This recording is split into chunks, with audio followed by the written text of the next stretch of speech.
What it do? Good people, hit that like button.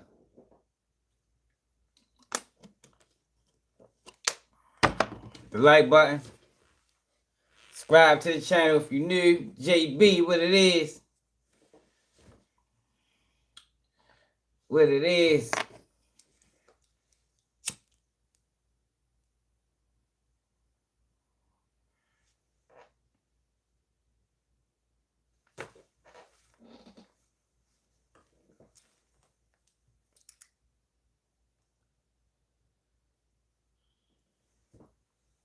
Butter 4-leaf.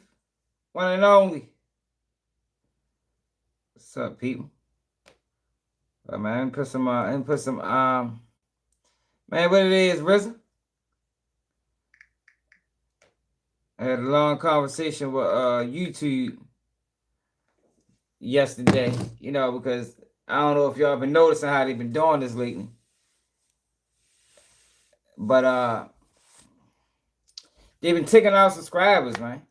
It's like they stopping the page from growing. You know, I get 10 subscribers, and over the next 3 days, the 10 subscribers gone. You feel me? So they've been keeping it stagnant, man. Now, of course, you know, they got a million excuses. Oh, it's spam accounts, or, you know, accounts that's inactive, or people unsubscribing. I'm like, well, why I ain't never had these issues before? Why, like now, all of a sudden, I'm having all these issues with subscriptions. But it is what it is.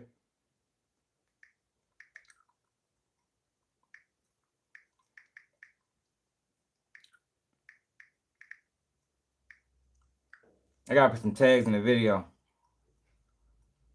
It is. Man, they ain't gonna like this one. Cause man, I've been watching so many videos about. I'm just gonna show y'all. You real? Just gonna show y'all, man. Yeah, it is what it is. We ain't stopping. You know. We just gotta make sure motherfuckers hitting the like button, hitting the hype button, you know, sharing the videos. Like, you know, we can build based off of what we got. I mean, based off of the support that we got, and just grow it that way. Depending on YouTube, to push the channel ain't happening. You know what I mean? They ain't doing it. You know, they trying to take away. But yeah, we gotta talk about I'm just gonna show y'all. Y'all know how I always be talking about, you know, the black sellout and how dangerous they is, you know, because they able to blend in. You know, before we get to 1090 Jake and all that shit, before we get to Rick Ross, you know, before we get to all that nonsense,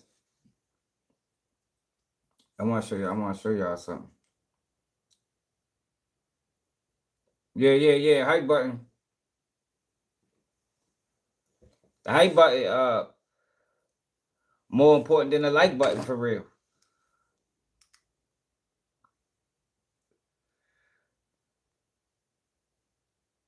Yeah, the hype button more important than the like button. I want to put some tags in this video real quick, real fast. Oh yeah, man, Hot Boy TURK got kicked out the Hot Boys. Well, I guess he's not Hot Boy TURK no more, man. I guess he just TURK.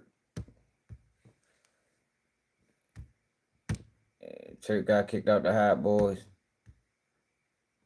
Says BG. Yeah, man. Let BG tell you TURK is no longer a member.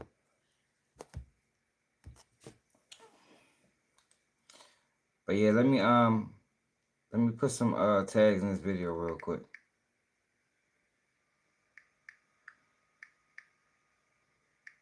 Gunplay and Rick Ross beefing. Well, not really beefing, but they fall. It's a fallout publicly. Yeah, Ray J just said some shit about Cameron and Mace. You know, on typical Ray J fashion. He get down. You know how he is. You know, should be questionable coming out your mouth for real.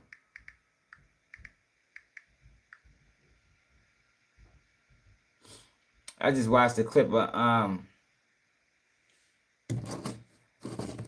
I just watched the clip. Yeah, he did. Yo, Ray J always said something wild.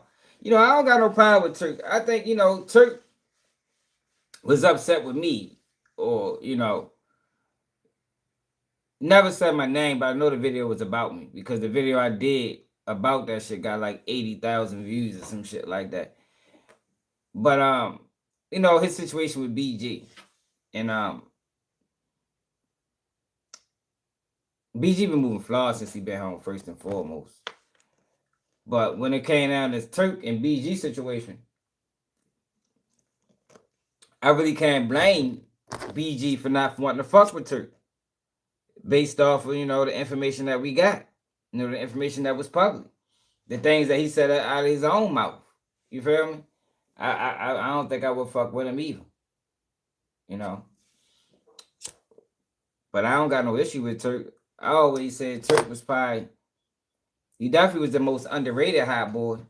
And Guerrilla Warfare, not Guerrilla Warfare, Young and Thuggin', to me, was a hell of an album. Like, I don't know how anybody, like, yo, them niggas like BG and them, they try to make it seem like, yo, that album was hard, yo. Coming Up was hard, and the Project Bricks, man, Turk got a couple bangers on there, man. You feel me? On Young and Thuggin'. So, even with me being critical of Shorty, when it came down to their whole situation, I always said, and I stand on, you really can't do no Hot Boy tour without Turk. Turk not being at the No Limit versus Cash Money shit. I ain't really like that. I ain't really like that.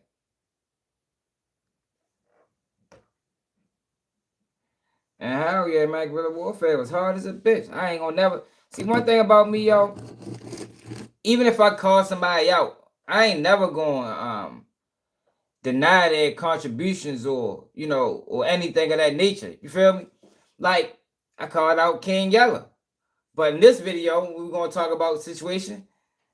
I'm siding with King YELLA. You understand? Like it ain't personal, You should be able to call people out without, without it being personal, without, niggas getting their feelings. But at the end of the day, I ain't no ill will, ain't no dislike. It just is what it is. If I think you did something outside of the lines of integrity, I'm gonna call it out as that. And when you move back in the lines, I'm gonna, call it out too. You feel me? That's just how it is, man.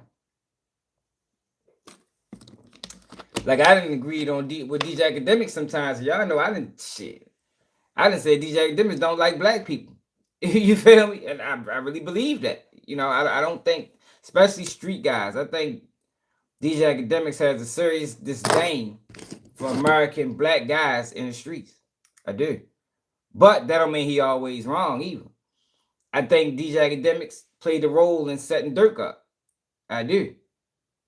But that don't mean he always wrong. You understand what I'm saying?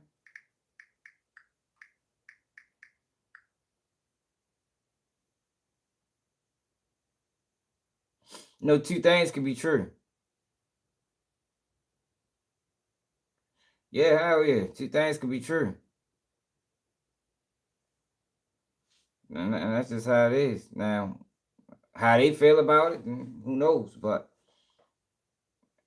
I ain't never always. I didn't call Dirk out. I didn't call it out Boosie. You feel me? Like I didn't got on Dirk about not being a father to his kids. When he was going through that shit, like, yeah, it's a little flaw, bro. Like you can't say you the voice of the streets and you this and you that, but you ain't taking care of your kids, Dirk. No, you can't do that. No, you can't be the voice of the streets and you don't take care of your kids. That's law. That's mandatory.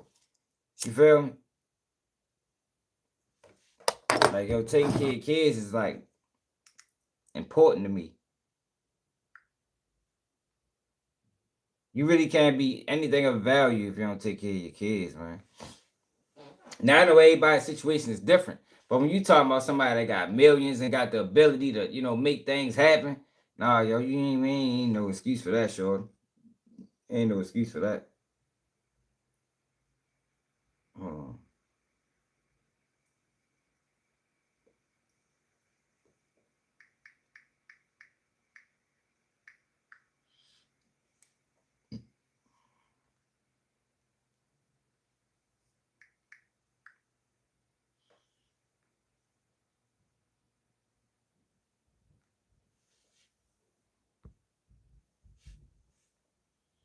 Yeah, for real. Yo, but I want to show y'all something, man. Cause I be y'all know I be on the black sellouts hills. I be having my little cousin saying things like, "Yo, why you always talking about the black people?" Yo, because these people ain't who you think they is, man. Like a lot of these niggas is flawed, and they just be using us when it's beneficial. And I don't like the fact that we always fall for it. Like we fall for the same old play over and over and over and over and over again, and then wonder why some of us still stuck in the same positions because we falling for the same shit. Don Juan, what it is. Gotta tighten up. Um, hold on, I'm almost finished.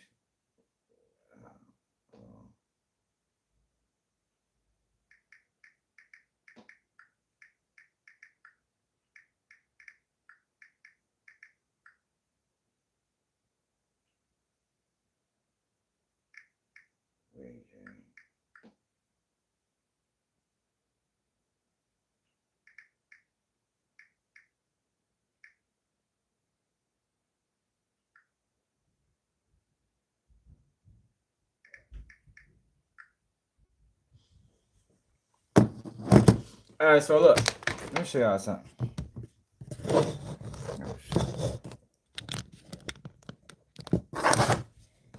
What I've been watching lately, man. Since we got all this war shit going on.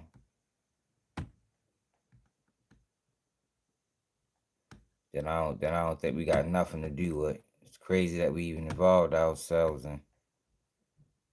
in this and all this fuckery and nonsense.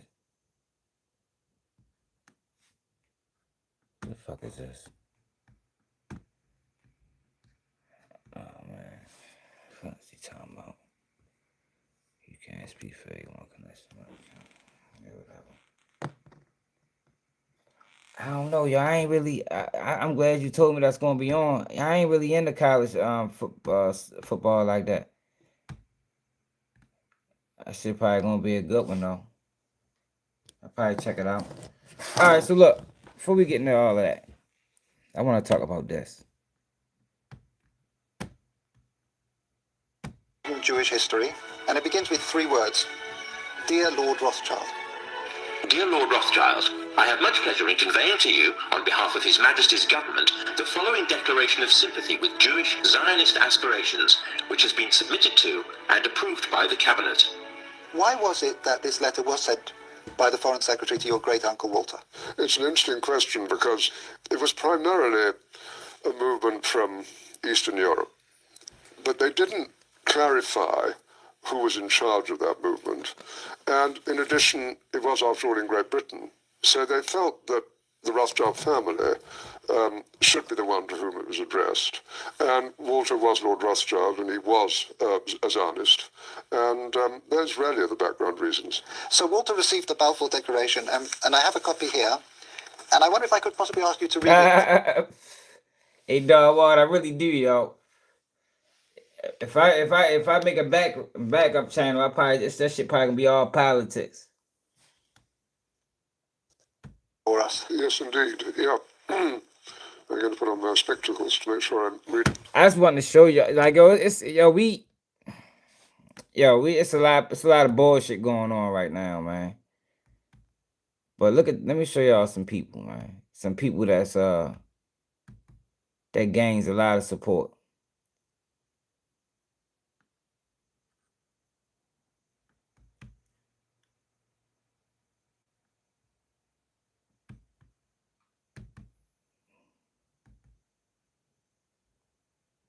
Where the fuck that shit at? Just save this shit.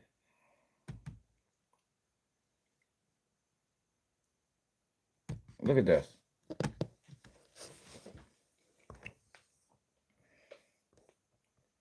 Chantel Brown's earnings showing she's one of the highest earning recipients of all time. Y'all know what this is, right? Earn even more than Hakeem Jeffries and independent expenditure bundles. People are now calling her the princess, saying that this is why we stay in different wars, and a lot of congressmen do their bit behind the scenes while pretending in our faces with kind words and warm smiles. Look how much money this girl they gave this woman. $6 million, man.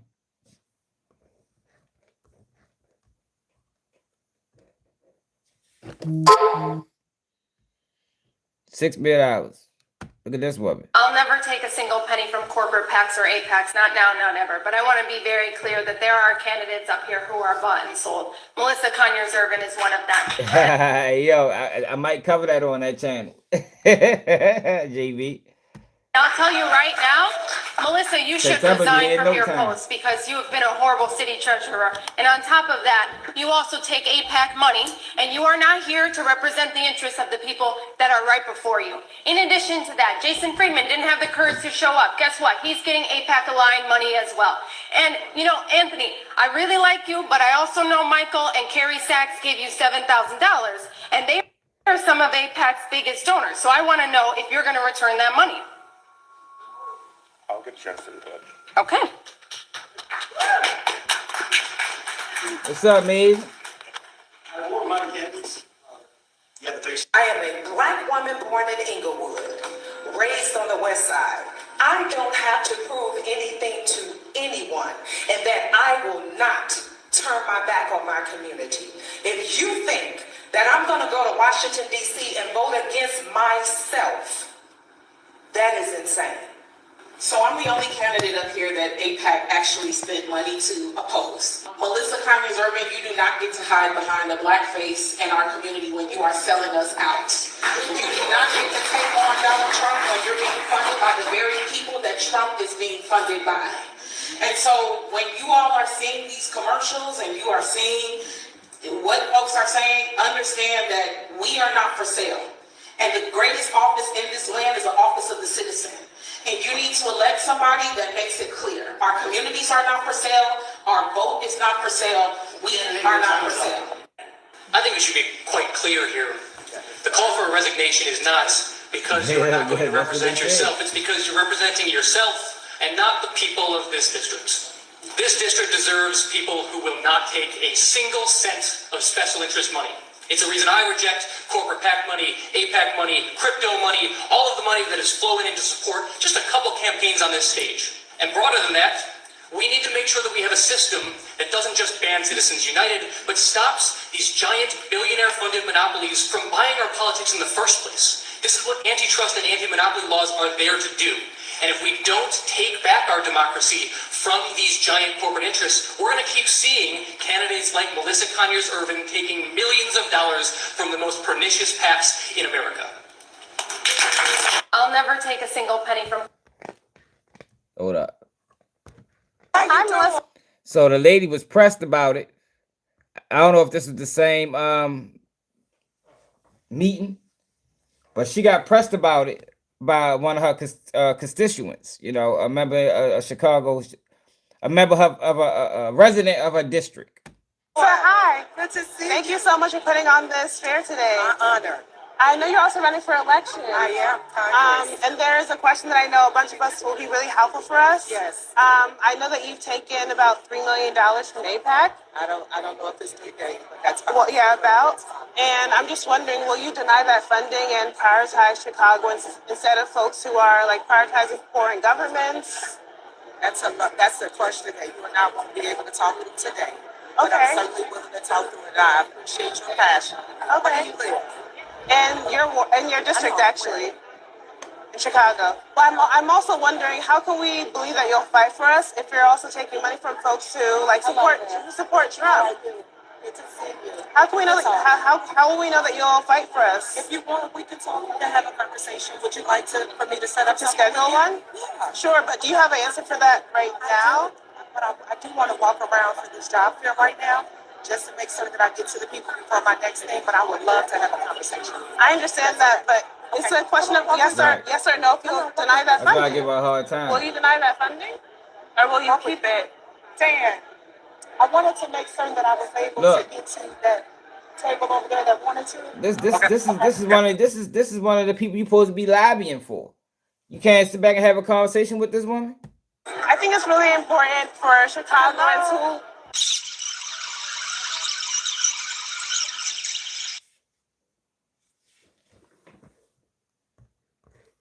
Oh, I ain't done. So a bunch of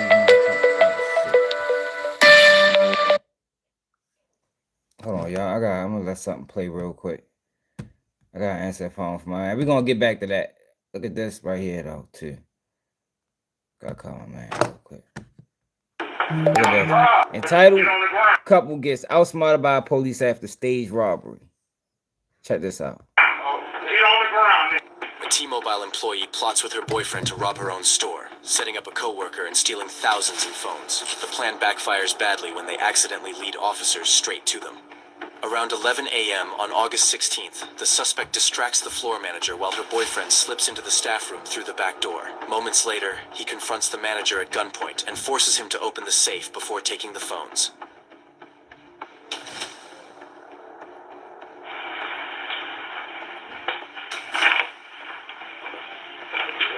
Get on the ground. Get on the ground. Get on the ground. Get your ass on the ground. I mean, if they don't want me to just chill, just relax. That's all you gotta do. I ain't coming to hurt you. Now what else? What else? Where the money at? Huh? Do you want me to get up? Where is it at? It's in the drawer out front. How much normally be in there? 150. 150? We're not right there, man. The keys are, you see that big, like, holster behind that desk on the left?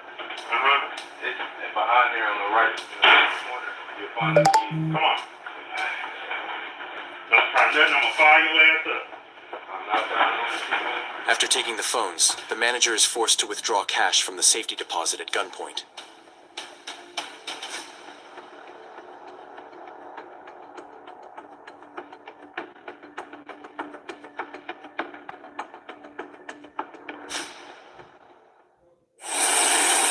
Search that way.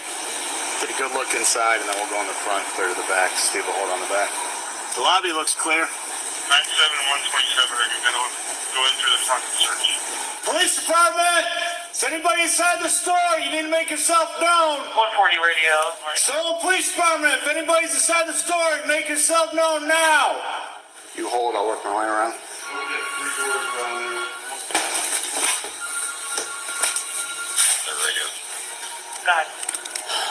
Can you move up to that open door? Yeah, you move over here, all right. Move that way. You cover front, I'll cover left. Call police department! Yes, manager on the phone right now. Just hold there, Brian. He is saying that they do work. You just don't have access to them. So you guys are done clearing the business. I'd like to bring it back. I have this idea of how the suspect got in. Like, the back door.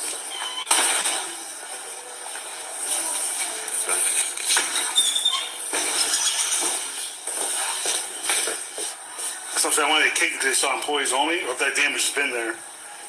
There's no shoe mark. I get here early every day and I'm just opening up the store. I went to the back, we had a customer call in saying that they were coming in to get an iPhone, so I'm putting all our packages away, checking our safe to see if we have the iPhone and things like that. So I start the time delay, and when every time I start the time delay, I tell my wife to start a 10-minute timer. Then a customer came in, so I started working with the customer. She was talking about her internet's not working, her friend's internet's not working, and so I just go push the buttons, and once I step in, she sent me to get on the ground. Where was he at? Right behind the door. After reviewing security footage, officers identify the couple and their vehicle. A few hours later, they spot them in public and move in to make the arrest.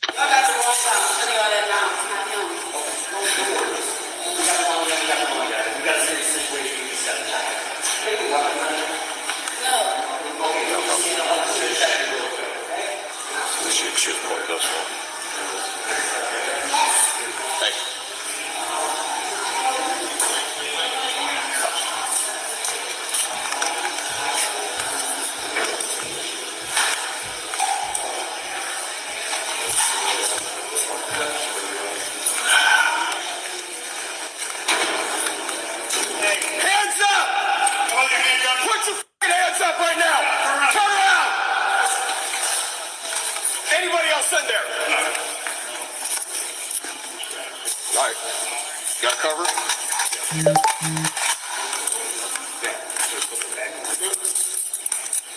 Who else is with you?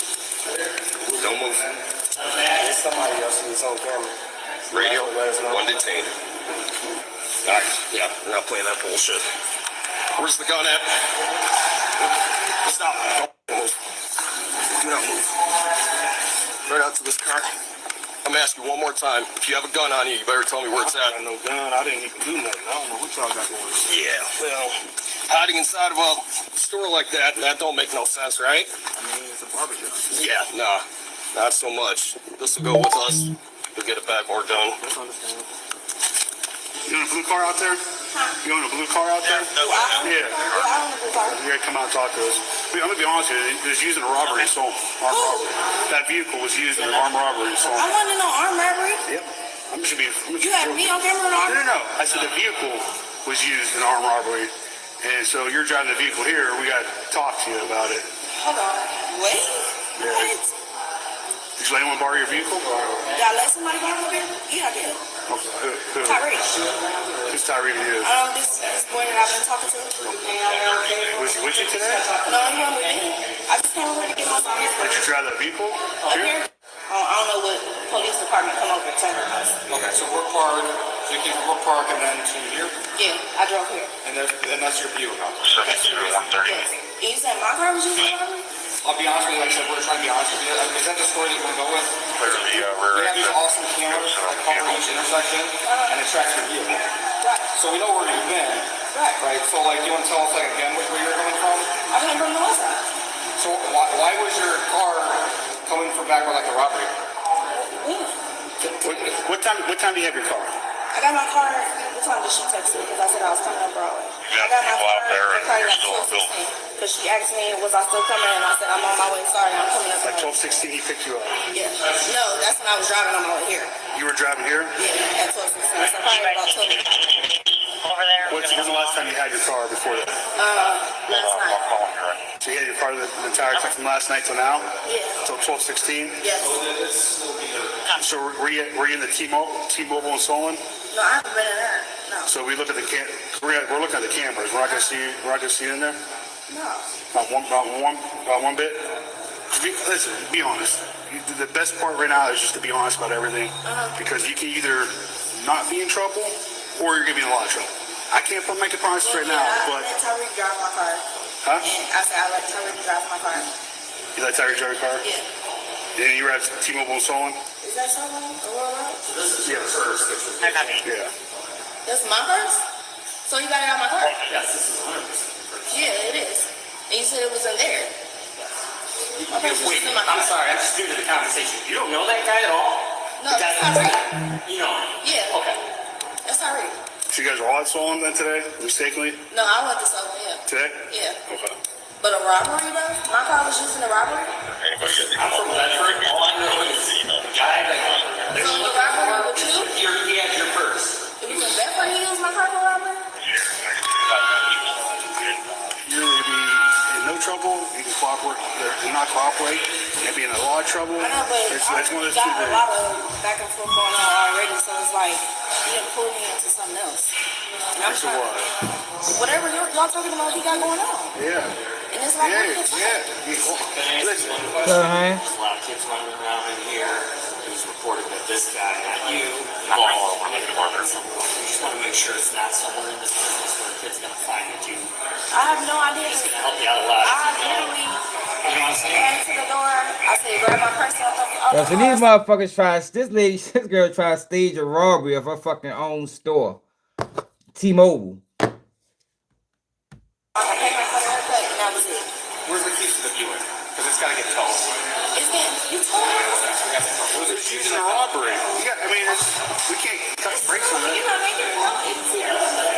Man, you're not making it easy on yourself. How? By giving someone your car that robbed someone at gunpoint. Someone got robbed at gunpoint. At gunpoint? Someone got robbed at gunpoint. I'm going to be completely honest with you.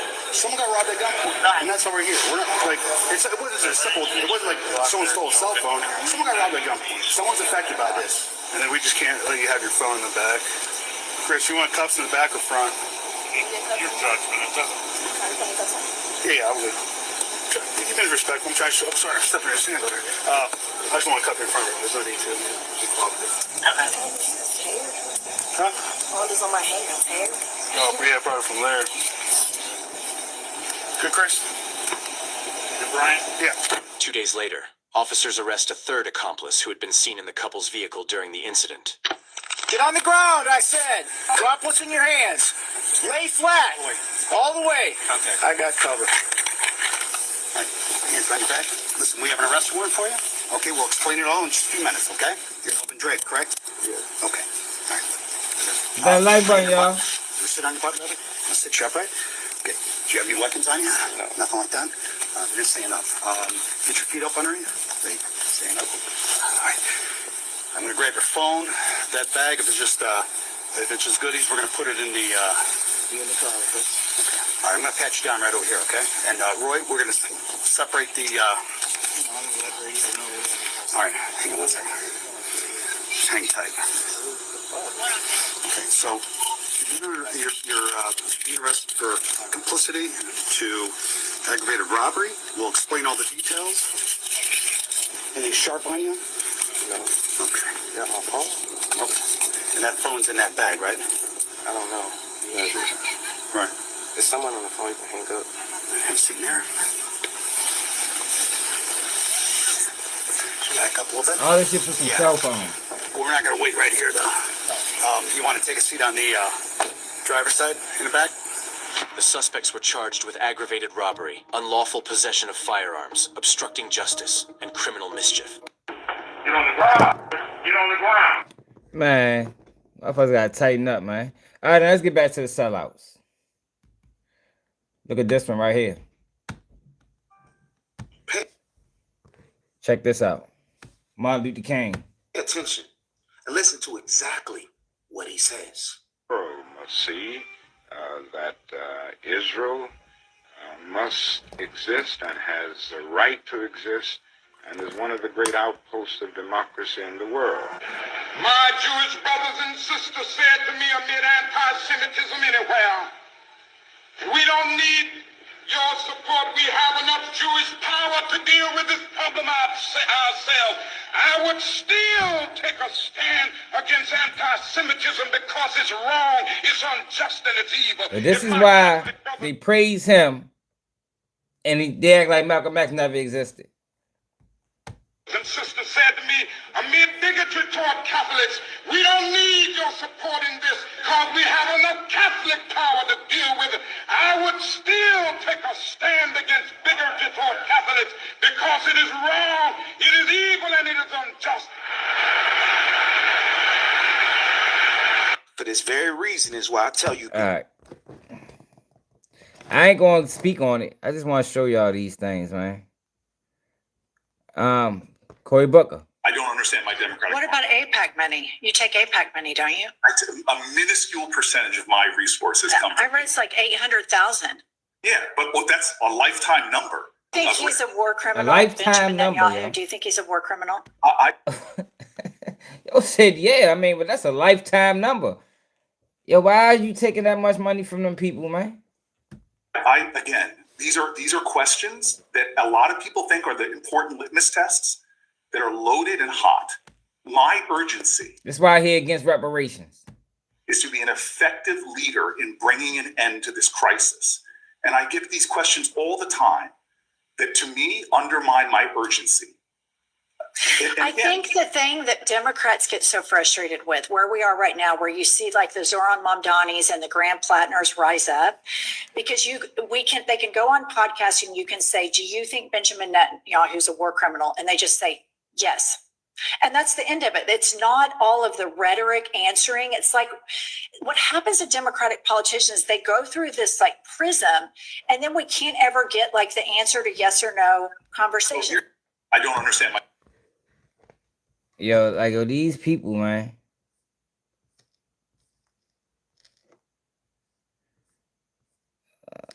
Look at this. Y'all remember how we was giving the blues? I didn't even know this.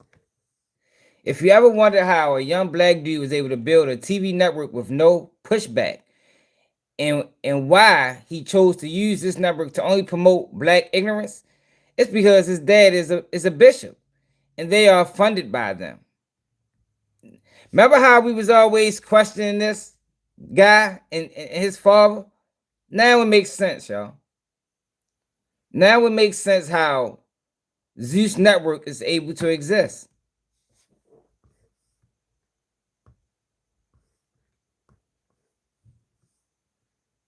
Look.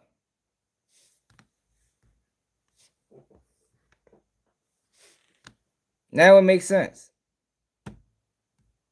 The whole platform makes sense now.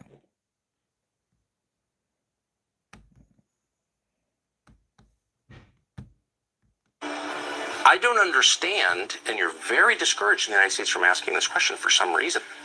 It's a foundational question.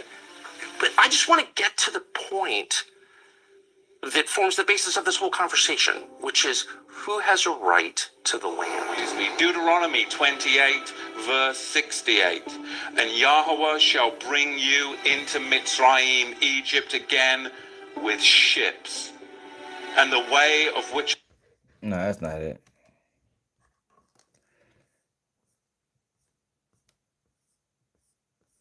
So Tucker Carlson pressed this dude. And I want y'all to listen to this shit. I'm not gonna give any commentary. I just want y'all to listen. You know, watch. You know, because when I give commentary, YouTube like the, you know, do what YouTube does. So I'm gonna put it out there. I'll give y'all the information.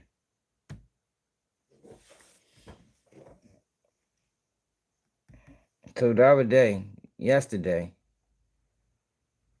I watched this whole fucking interview.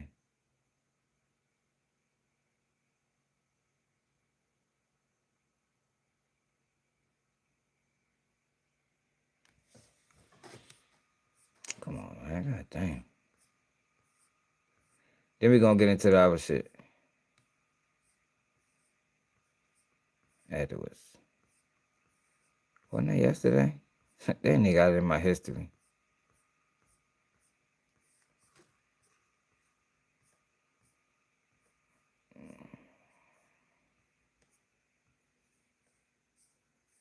I ain't got it in my fucking history. YouTube, man. That's dumb ass shit.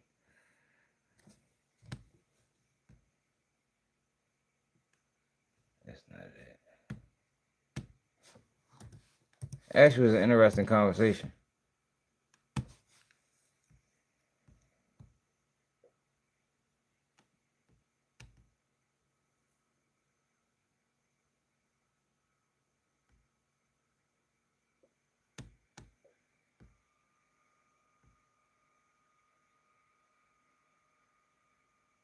I don't think this is somebody else doing a reaction to it. I think. Abraham. Now, I don't know if Tucker meant this. Some people want to say, you see. He doing a reaction to it. I watched it yesterday. I don't know why it's not in my goddamn history.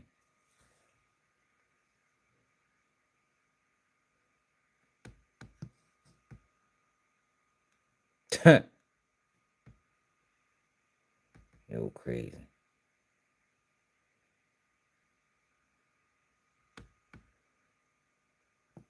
Damn, yo, where the fuck is it at?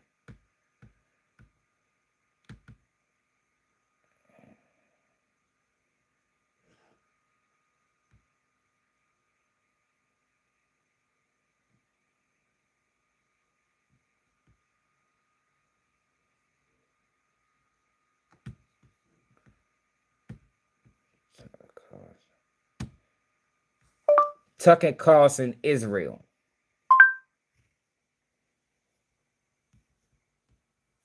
Here you go. No, why I wasn't in my history. We ain't gonna watch the whole thing. To this land archaeologically for 3,800 years. We can date the British people to their land much longer, much thousands of years longer. Stonehenge is 3,000 years older than any building built by the descendants of Abram in this country. Documents.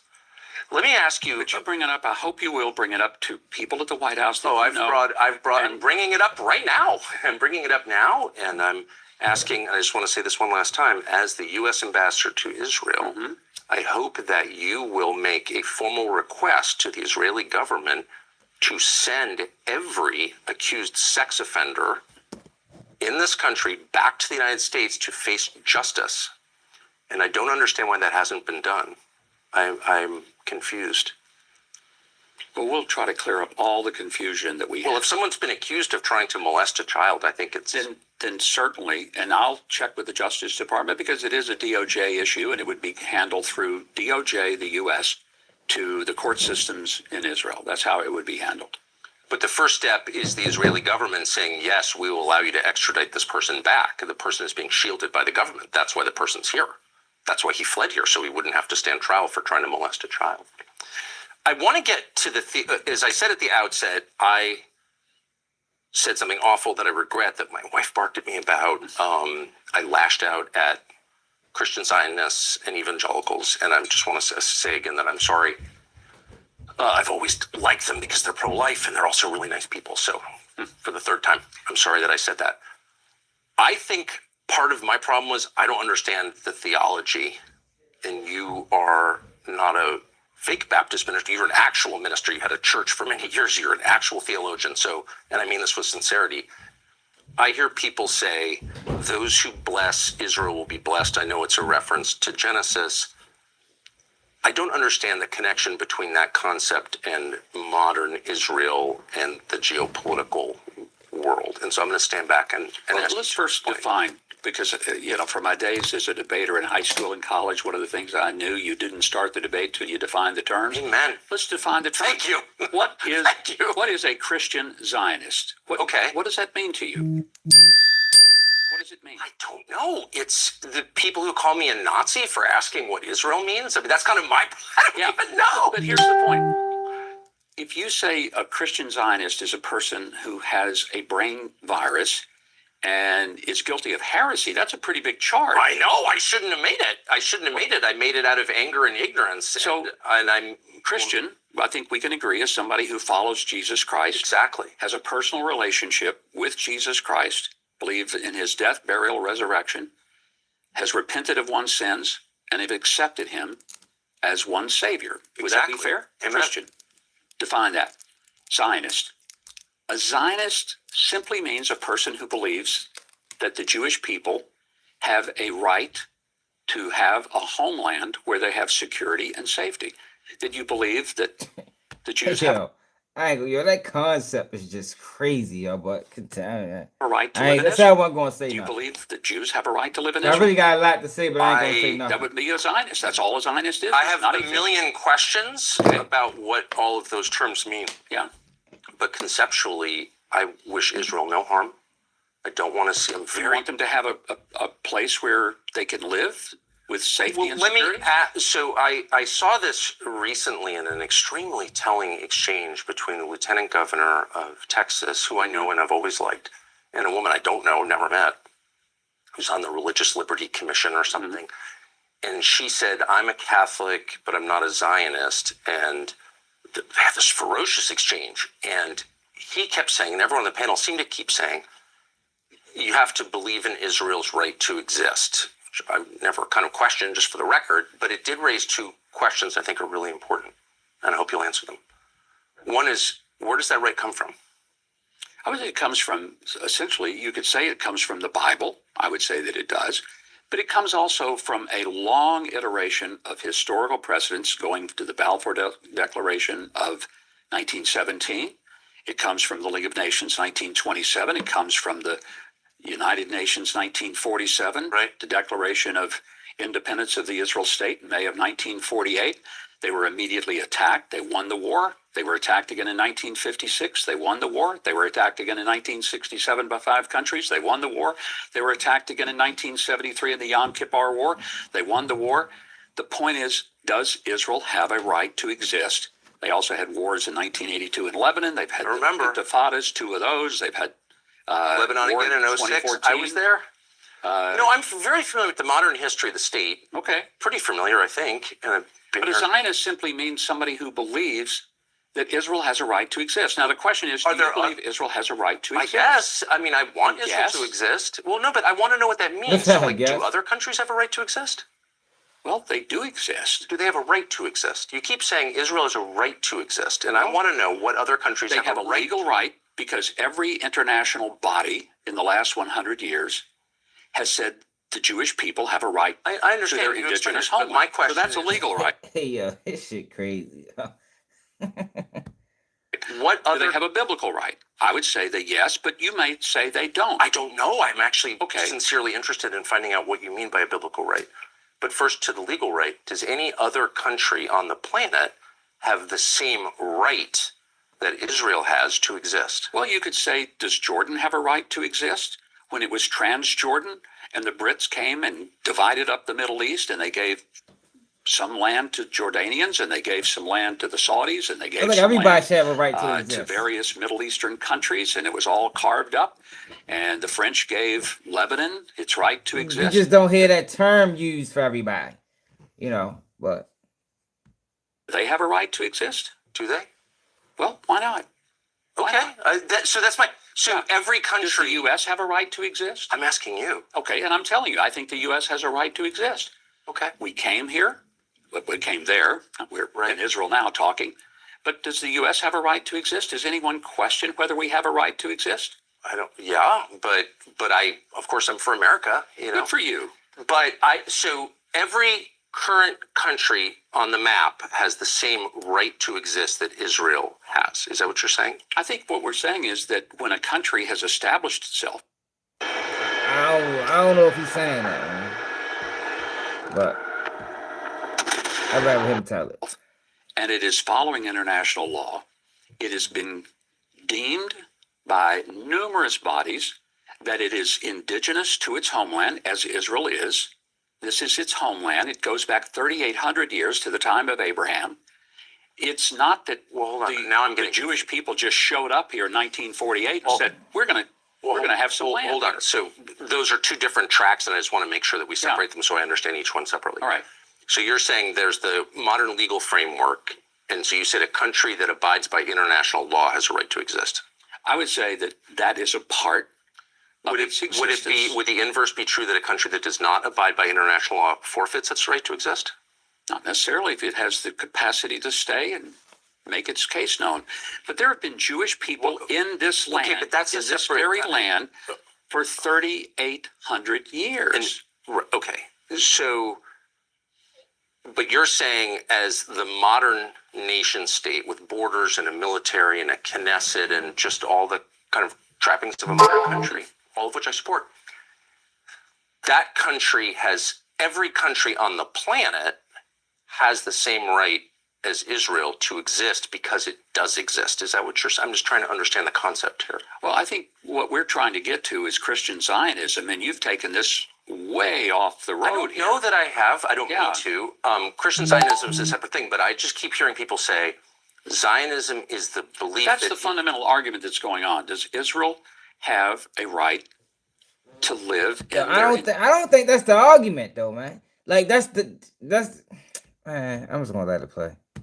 indigenous, ancient, historical land, a land that has been affirmed throughout international organizations, a land that has direct ties to the Jewish people. I just want to know if this is a universal principle. I guess that's what I'm getting at, because if it's not, then it's meaningless to me. Because as a Christian, I believe in universal principles. Something is right for everyone, or it's wrong for everyone. We don't believe in special cases. But here's the question. If the Jews didn't have this land, would the Jews have a right to any land? I don't know. I'm not attacking the Jews. I'm asking if this applies to every people and every nation. Does every nation have the same right to its own homeland, to its own physical land, that you say Israel does? I feel like we're in a rabbit hole here. No, I think it's a very straightforward question. No, does that right extend to other countries other than Israel? But the most important thing that is going on in our culture right now is whether or not the people that are yelling in the streets from the river to the sea, whether that's a legitimate point of view to say that there should not be a Jewish homeland. There should not be a Jewish state. You'll never hear me say that. I just want to know. I know you haven't said it, but that's the argument. It's one of the arguments going on globally. And the United States, excuse me, has a pretty narrow view, I would say, in our media culture, what's happening around the world. There are plenty of countries having this debate. Stonehenge is a lot older than the first temple in Israel. And it was built by the same people who live there now. It's the same people. And they are being pushed off their island and outnumbered by people from other places. And so in Great Britain, in Ireland, which is also a country with a nation of people, a race, if you will, that is being displaced, replaced, Who are they being replaced by? Immigrants. Okay. From other places. I just wanted to clarify. The French Well, just and Chinese then invaded Africa. They were there in Africa speaking French. as a demographic matter, it's just like you can look at the numbers. It's not controversial. Just look at the numbers. There'll be a minority in their country, and their people have been there longer than Jews have been in Israel, and so they're having this debate too. That's all I'm saying. And lots of places are having this debate. Sure. So does that principle apply to everyone, or is it specific just to Israel? I think it applies specifically to Israel. It applies to anyone who can prove that they have some connection to the land and connection to the history and connection to international law. But Israel, I think, does have an extraordinary international law. So if, again... Well, no, but let me finish this, Tucker, because here's the point. We're talking about Christian Zionism. The idea that as a Christian, I believe in both the Old and the New Testament. Why wouldn't I? I'm a person of the book. There are 80 million evangelical Christians in the United States. Remember, y'all, they try to use, this book. They use that book a lot, man. Remember, they used that book to justify slavery. Who we are is our adherence to the Scripture. Our belief that the Bible, all of it, not part of it, but all of it, is the word of the living God. Yeah. So if I believe in the Old and the New Testament, I do believe that there is a very specific call to the Jewish people that started with Abraham, and he called them out of what is now modern day Iraq, said, come where I send you. He came, this is the land. Genesis 12:3. He says, I will bless those who bless you, curse those who curse you. In Genesis 17, he looks out at the world, he says, that winning feeling you love, bring it everywhere you go with the Hollywood Casino app. Your next big thrill? You already know he gonna answer the question, bro. This is crazy, yo. This is where I'm giving you the land. I think and since that time, there have been people living in this land, connected to that moment of history. So there is a historical connection that is unbroken. You've said that, and I want to ask you what that means a little more specifically, if that's okay. But first, let me just say that you could say the same thing of Britons who've been there in their land longer. Is anybody trying to tell the Brits they can't live there anymore? No, what's happening is... But they are saying that to the Jews. Oh, okay. But I just wonder if you would extend the same sympathy or the same principle. You seem like this is... You think I'm trying to trap you? I'm not. I'm at all trying to trap you. It'd be as simple as saying native Britons have the same... I got no problem with the native Brits having their land. Having the right to their land. I don't know that there is a biblical connection for the Brits. Okay. But I would say... So that's what it comes down to. Take that off the table.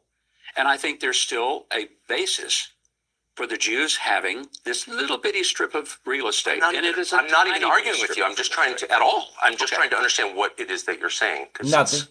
It's not obvious to me, and maybe it's an IQ problem, but I'm having trouble understanding this. But let me just go back to just clarify one thing. Okay. You've brought up international at least twice, maybe three times, as a basis for Israel's legitimacy. If Israel was out of compliance with international law, whatever that is, would it be less legitimate? Depends on if the law and the way it's applied is legitimate. There are some applications of so-called international law that are not legitimate. I agree. Look at the ICC or the ICJ. I agree. Utterly ridiculous. One of the reasons I'm so grateful President Trump and Secretary Rubio are pushing hard, trying to get rid of the ICC and the ICJ is because they have become rogue organizations that are no longer really about an equal application of law and justice. I don't know enough about it to say if that's true or not. But I'm interested that you yourself, because he don't want to admit basis of his. He don't want to admit how that's still like to say that. Should really get me in trouble, but fuck it. To say that any group of people has a right to, we living on stolen land. You know what I mean? Like, why, if you're gonna apply, why you don't apply that right universally? Why is that? It just seems like that right is only applied to one group of people. But if this is what you're saying and this is what you believe, then you should believe it all across the board. But what he's doing, what's up, kid, babe? Appreciate it.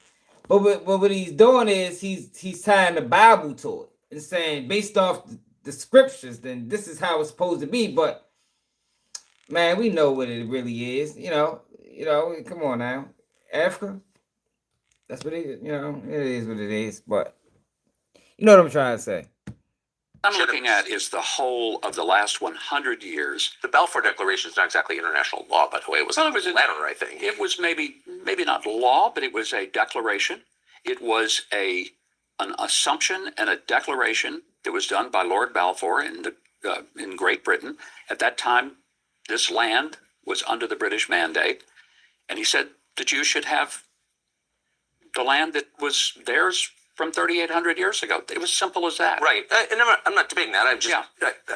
It was not international law. It was a colonial power saying, okay, but then here's later how we're it going to was divide up the international world law after under the League of Nations, under the United Nations. And then because of the victories that Israel had against those who tried to annihilate them, and it wasn't just that they were trying to take a little piece of their land, they tried to annihilate them. Okay. And there is still to this day Wonder why. the shouts of from the river to the sea. And Tucker, that means only one thing, not the shrinking of Israel, but the annihilation of Israel. I don't think that's different. I don't think you can say that you know what it means, actually, because you don't know what's in people's hearts. So why don't we just deal with the facts? Maybe some people mean it. I know it's in their mouths. I know it's in their minds. But I'm not, look, you'll never hear me say that. What you will hear me say is I'm confused by what the definitions are. So let's go through this. You've appealed to Genesis. Genesis 15 says it's Abram, it's pre-Abraham, it's Abram, receives from God the news that his descendants will inherit the land. And you tell me as the theologian if I'm getting this wrong, but from the Euphrates to the Nile. Now I think that's right. Now we all know that Jesus that would include... We know that Jesus was a man of color, right? I think everybody knows that by now.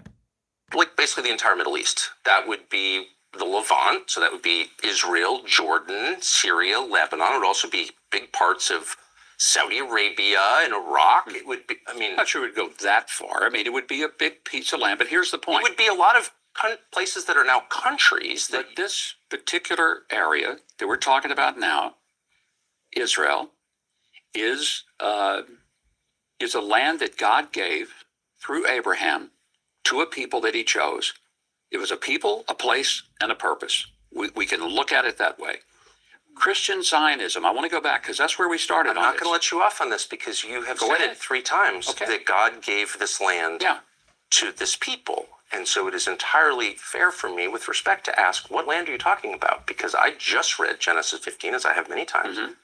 And that land, I think it says, from the Nile to the Euphrates, which is, once again, basically the entire Middle East. So God gave that land to his people, the Jews, or he didn't. You're saying he did. What does that mean? Does Israel have the right to that land? Because you're appealing to Genesis. Yeah. You're saying that's the original deed. It would be fine if they took it all. Damn. But I don't think that's what we're talking about here today. What would be fine? That's exactly what we're talking about today. But here's what I don't think it would be. Hey, yo, this is crazy.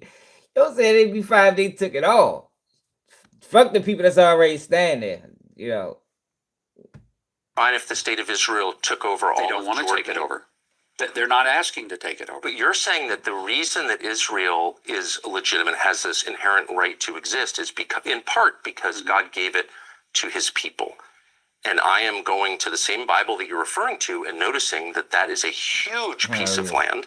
So if God gave them that land, then they have a right to take it now by your definition, unless I'm missing something completely. Well, I think you're missing something because they're not asking to go back to take all of that, but they are asking to at least take the land that they now occupy, they now live in, they now own legitimately, and it is a safe haven for them. But may I ask, though, as because you're explaining what Christian Zionism is and your theological beliefs, and you think you just said it would be fine with you if the state of Israel took all of Jordan, all of Syria, all of Lebanon. That's really not exactly what I'm trying to say. I'm asking, is that what you said? I thought that's what you just said. It was somewhat of a hyperbolic statement in that, if that's what you feel like that we're talking about, but it isn't. We're talking about this land that Israel, the state of Israel, now lives in and wants to have peace in. They're not trying to take over Jordan. They're not trying to take over Syria. They're not trying to take over Iraq or anywhere else.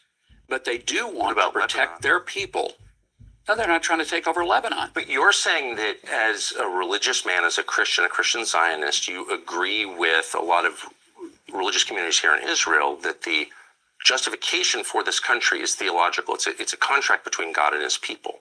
And I'm telling you that that contract includes a tract of land that is much larger than the current nation state. So you may be a bigger Zionist than even the Jews are that live in Israel. I'm trying to understand the implications of your theology for geopolitics, because you're saying that the present government of Israel has a moral right to take over what are now other people's countries. No, I didn't say that. Then what are you saying? I'm simply saying that the people who live in Israel, I think, have a right to have security, have safety.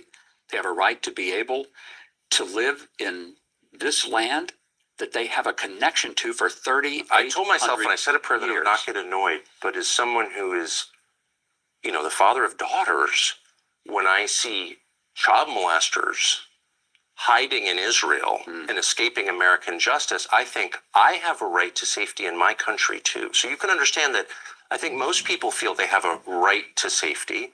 I do think Israel has a right to safety, and I hope that for them, and I'm sincere, but I'm an American, and I have a right to safety in my country too. Of course you do. Agree? And I think, but I just want to get to this point. If Israel were to say, God gave us in Genesis 15, all of Lebanon, all of Syria, all the way up to Iraq, would that be legitimate in your view? I don't think in this particular day and time, they're asking for it. Would it be legitimate? I'm not sure that it would be. Particular Why? day Because and time. You just said that God gave because it I to think them. that there is an understanding that the people of Israel today, now if they end up getting attacked by all these places and they win that war and they take that land, then okay, that's a whole nother discussion. But you and I started out. We started talking about something simple: Christian Zionism. But it turns out it's and not now simple because I don't. The core of Christian Zionism, you said, and I'm quoting you, is the understanding, the belief, the theological understanding that Jews have a moral and legal. We went through the legal, biblical, moral deriving from the biblical promises in our Bible, which we share with the Jewish people, the first part of it, the Old Testament. That it derives from God's promise to the Jews. And so I have two questions. What are the borders of that?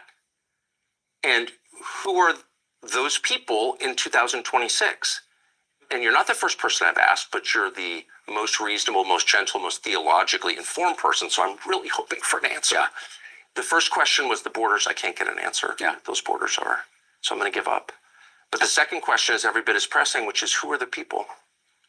Who are the modern? Yes, who are the descendants? So we know, and I believe, and I agree with you as a Christian, that God promised this land from modern day Iraq to modern day Egypt to this people, the Jews, to Abram's, actually not to Abram's descendants, as it says in Genesis 15.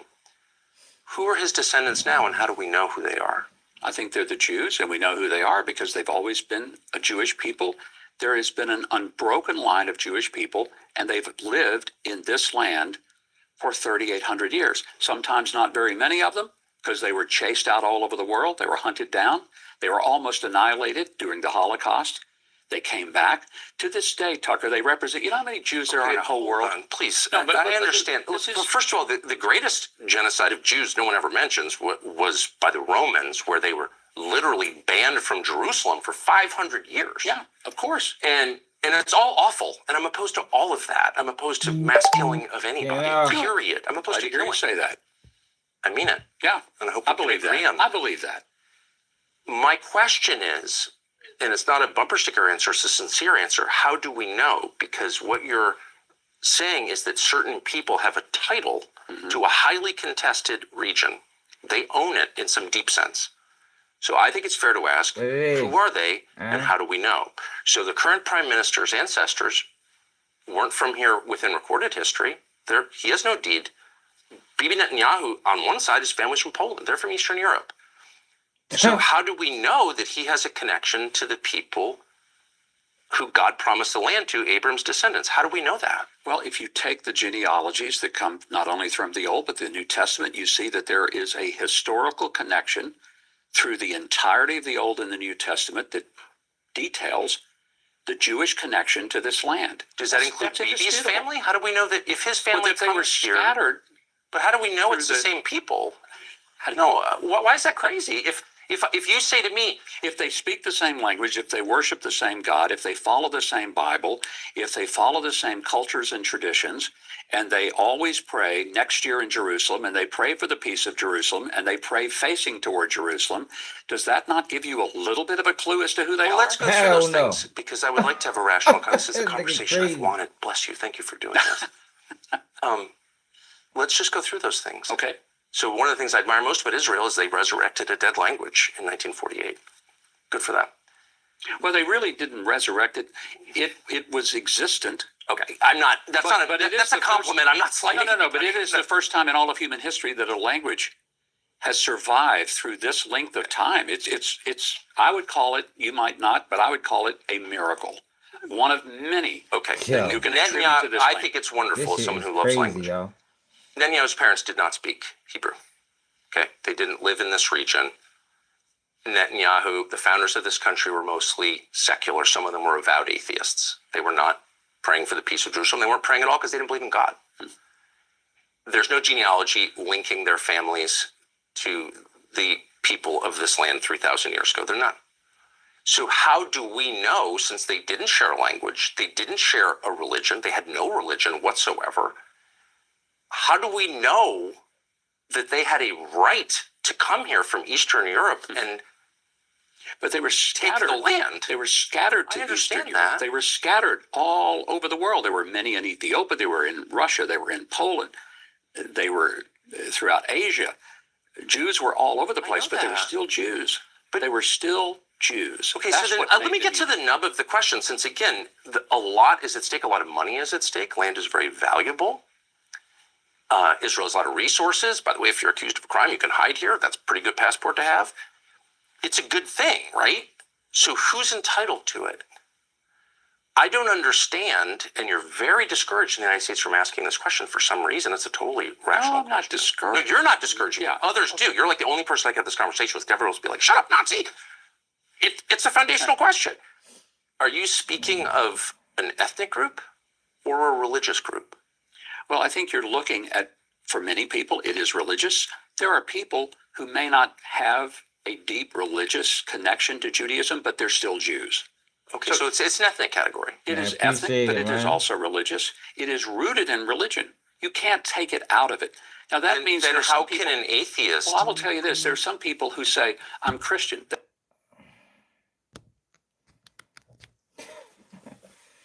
Yo, so they put a we can't watch this video, man.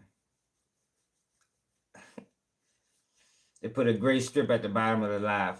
So this video is oh my gosh. We can't watch the rest of the video. All right, so let's get back to the topics at hand, man. So 1090 Jake.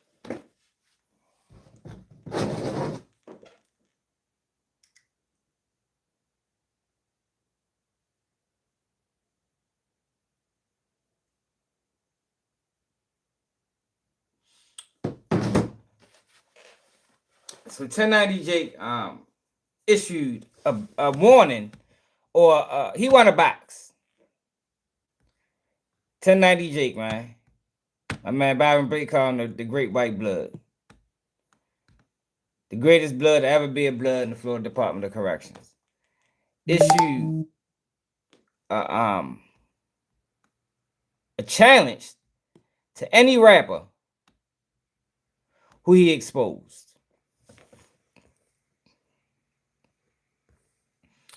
So let's check that out, man.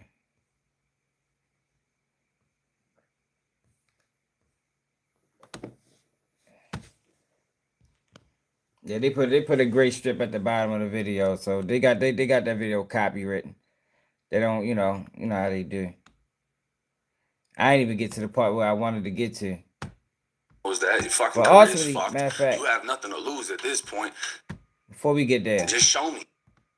did y'all know this? Let's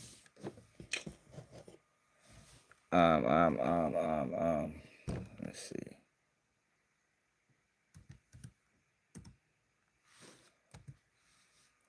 show y'all something.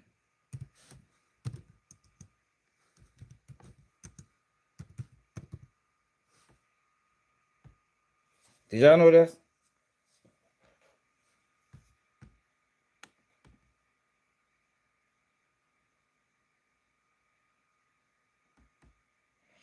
We probably can't watch that shit either.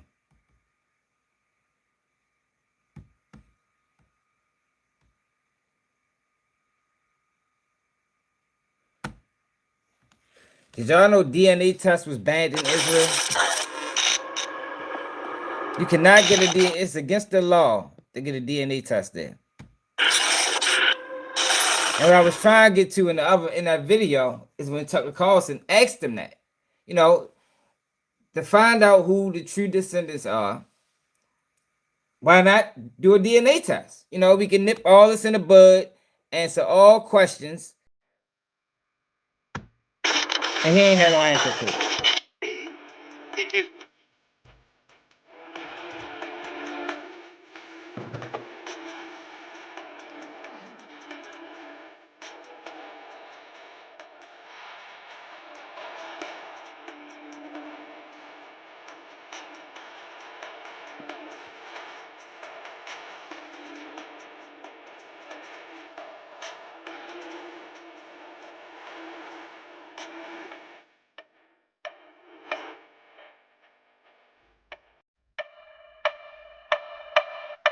Watch what this lady says about the black community being Israel's biggest problem.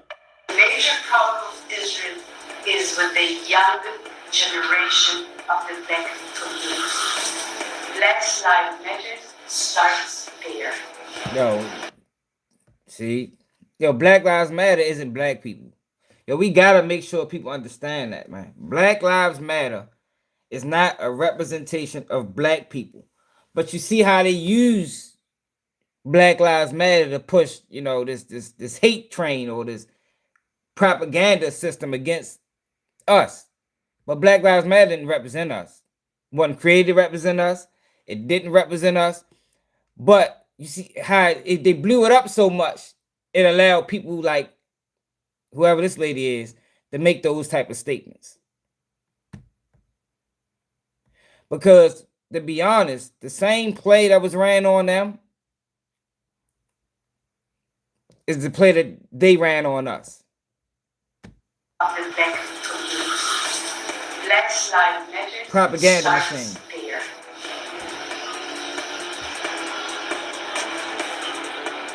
I had last week dinner, sit down dinner in my house with some people which are considered the leadership of the black community. They know that the Jewish people in Israel are not the original people. You know what you are? You're an ancient Israelite. Ancient Israelite, that's what you are. Hallelujah. Give me time. Yeah. You give me time. But already said. No. We don't have so many years. I know. Look at this. This is pages and pages of notes. And I promise we'll give more teaching. But here is my challenge to you. All right. I'm hearing some of your traditions. It's like the days of the Bible. Yes. Do you want to remain ancient Israelites? Or you want to be Jews? Stranger danger! Stranger danger! Stranger danger! I'm at 49% Ashkenazi. Alright, so let's find this. Let's watch this. Hope this video not copywritten. Go back. This feels like Christmas morning. I got a 23andMe ancestry and health kit. I think that I kind of want to start with the ancestry side. And it says ancestry composition. I'm 49.9% Ashkenazi Jewish. That's not a huge surprise to me at all, since my mom's side of the family is completely Jewish. My dad's side is not Jewish though. So let's go to there. Let's see what's going on. This is like, I feel really like on the spot. Okay, so I'm 100% European, which again is not a huge surprise to me, but it's just funny seeing it like that. I'm 49% Ashkenazi Jew, totally. British and Irish and German and French, a little bit Scandinavian, Northeastern European. Yeah, it's not super exciting, but I kind of know all of that information. I didn't realize how much of my family was from Germany. I'm white. I'm white. On season. 100% European. All right, so look, I just wanted to give y'all that information because I don't know how many. I just found that out not too long ago that it's banned over there, right? DNA test is banned, and that'll solve a lot of the issues. Let's get the 1090J. They probably do, bro. 1090 Jake wants the box. Now, y'all, we know seen 1090 Jake box, you know, before. I mean, like, he's not. Let's go to 1090 Jake and Pano real quick. 1090 Jake fights Pano.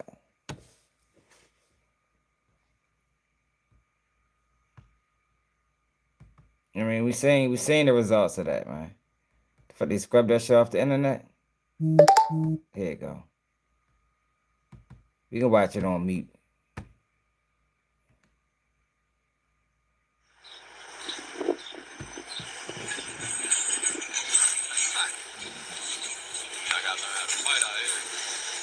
No.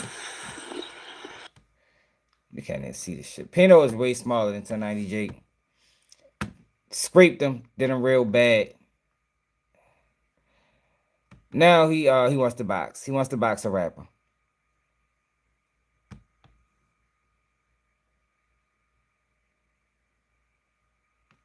And let's go back to the video.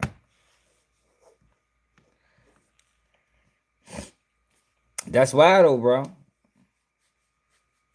That's why they go so hard, y'all. Like I said, the same play that was ran on them is the play. It's the same play they ran on us, man. Propaganda machine, man. You know, Show me. Gotta turn the world against these people.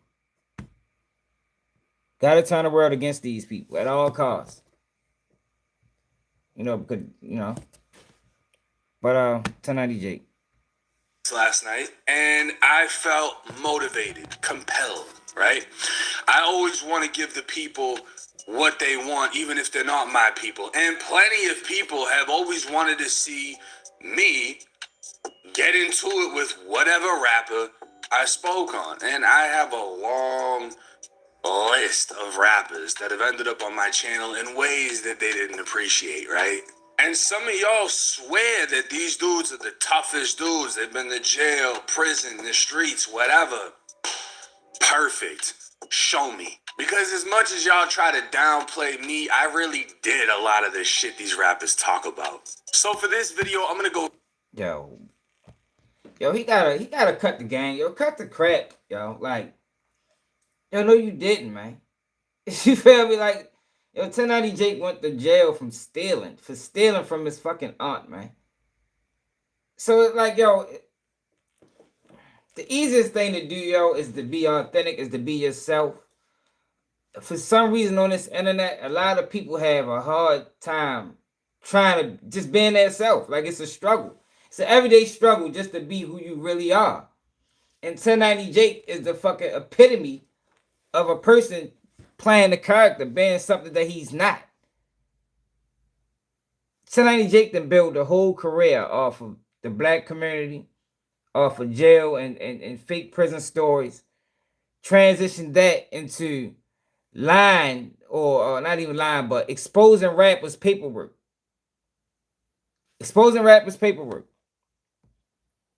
Meanwhile, he might be the biggest fraud on the internet. At least one of them. You know, him and Suddy Nash, you know, I'm struggling between who the worst. But they both bad. Now he's talking about he watched the boxing matches from the other day, and you know, that prompted him to want to issue his own challenge. Yo, ain't nobody got time for that, man. Like, yo, you gonna try to expose these guys' paperwork. Build a name off of these guys. then come back and say, well, y'all can box me about it. Man, you trying to double dip.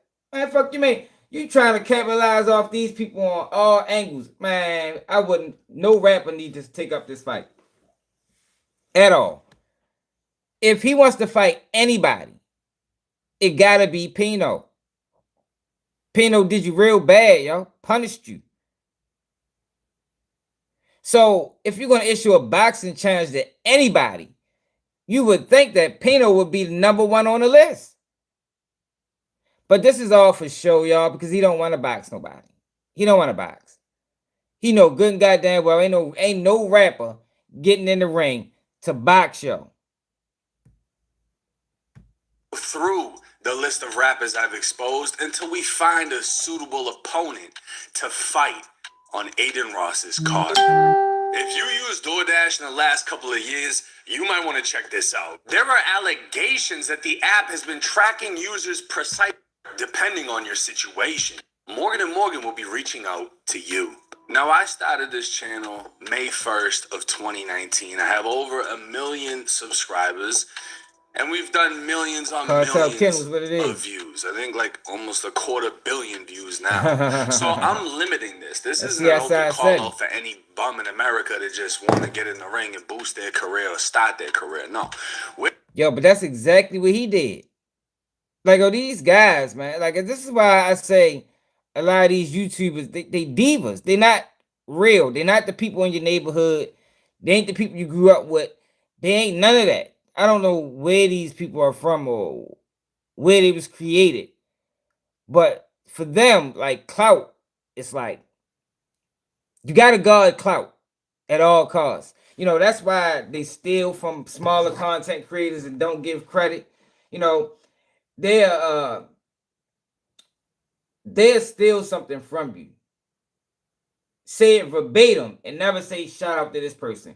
Or they'll speak on a person that been talking on them and never say their name. Like, yo, it ain't that deep to me, man. Like, why are these people trying to guard the money? Because that's basically what they're doing. They're trying to guard the money. It's like they gatekeeping. What you gatekeeping for, man? Why does it have to be, why won't you fight Pino? Basically is the question. Because Pino did you bad. That's who you need to fight, yo. If you want to start this boxing career with Aiden Ross or whatever you call it with Aiden Ross, yo, Pino need to be #1 on the list. #1 on the list. Or shit, Byron Blake. Byron Blake been exposing the shit out you. Why you don't want to fight him? He don't want to fight those guys because he don't want those guys to get no money. That's all it is. You know, he don't want them to get no money. But you the one issuing the challenge. It ain't like they issued the challenge to you. You putting it out there. So you should be willing to take anybody, and you should be willing to accept any match, especially from a person that's been disrespecting you repeatedly, pointing out your lies. They're simplifying this specifically to these rappers because these rappers are the ones that y'all not only glorify, y'all swear that they're tough as fuck. And I personally know that they're mad. They're still mad. There's no... Now, this is the... also, y'all, this is a guy who PC'd at every jail he was at. You gotta keep that in mind. He tell all these jail stories from the comfortability of protective custody. Like, I don't know how he did it. You know, it's crazy that, you know, that's even the thing. But he did 2 years in jail. And for the most part, he was on confinement his whole time being arrested. The whole time. Nobody matter. And the thing is, nobody cares about snitching anymore. Nobody cares about none of that. So I faded away from the whole exposing thing and dropping videos on rappers like that. But you know who still cares? The ones that I dropped the videos on. Now, one of the most viral would obviously be Z-Weezy, who, believe it or not, is like Jewish and grew up in, you know, private school in New York. But this kid weighs like 100 pounds. He's like 5'5", 100 pounds. This wouldn't even be fair. You know, these aren't even real jail pictures. Y'all would have to watch the video to see that. He actually paid to take those pictures and make them look like mugshots. Moving forward, I don't think this kid ever even got out. Now Woody. YSL Woody. Young Thug versus Lil Woody. YSL's top snitch. 1.6 million views. Woody actually called me out to box. Now, shout out to my boy Vlad TV. This was posted a month ago and says, Lil Woody challenges 1090J to box. Needs to be in the street in case he loses. I feel like a lot of rappers are going to use that excuse. Yo, why is he trying to pump? Like, nobody's scared. Like, yo, can you imagine being scared of 1090J? Like, yo, that's just, like, just the thought of it just doesn't even make sense. Like, he's trying to spit it to his audience that, yo, rappers are scared of him. the guy that stole from his aunt and went to jail for it is now the same guy. Is trying to convince his people or his followers that now he's the same guy that has rappers shook. Yeah, I seen that bullshit, bro. That shit a lie. Well, one of my regular guests on Vlad TV is 1090 Jake. I'm listening. And you said you're not a big fan of him. I ain't a fan of no man. Okay. Now listen, right? I'm not going to play through this whole video because, for one, Woody isn't a rapper. He's just a part of a rap group. Now, aside from us being nowhere near the same size, which matters in boxing, you have to be within the same weight class. I think Woody's like 5'5" on his best day. I'm not talking any more shit about Woody because Woody is one of the only people that I've seen that admitted to what they did, stood on what they did, and said, you know what? I'm not even projecting that lifestyle anymore. Man, Woody is a fucking fraud. The fuck, man? That's why I don't watch these dudes, man. I'm not going to act like I'm living it. I'm not going to act like I'm doing it. I wouldn't even know he done any of this if it wasn't for Byron Blake. Like, that's how, for the most part, if him or CSI, Seti Nash, or King AK-47, if any one of them dudes do anything, more than likely, I seen that shit. If it wasn't on Instagram, through Byron Blake channel, because I hardly ever tap into these dudes' page. I'm actually going to speak against it. And I saw a video of Woody at his baby's funeral. And his daughter walked up to him excited, and they embraced. And once I saw that, I was like, yeah, I'm not talking down on Woody ever again. It's just, it isn't worth it. For what? He admitted to what he did. He moved past it. That's that.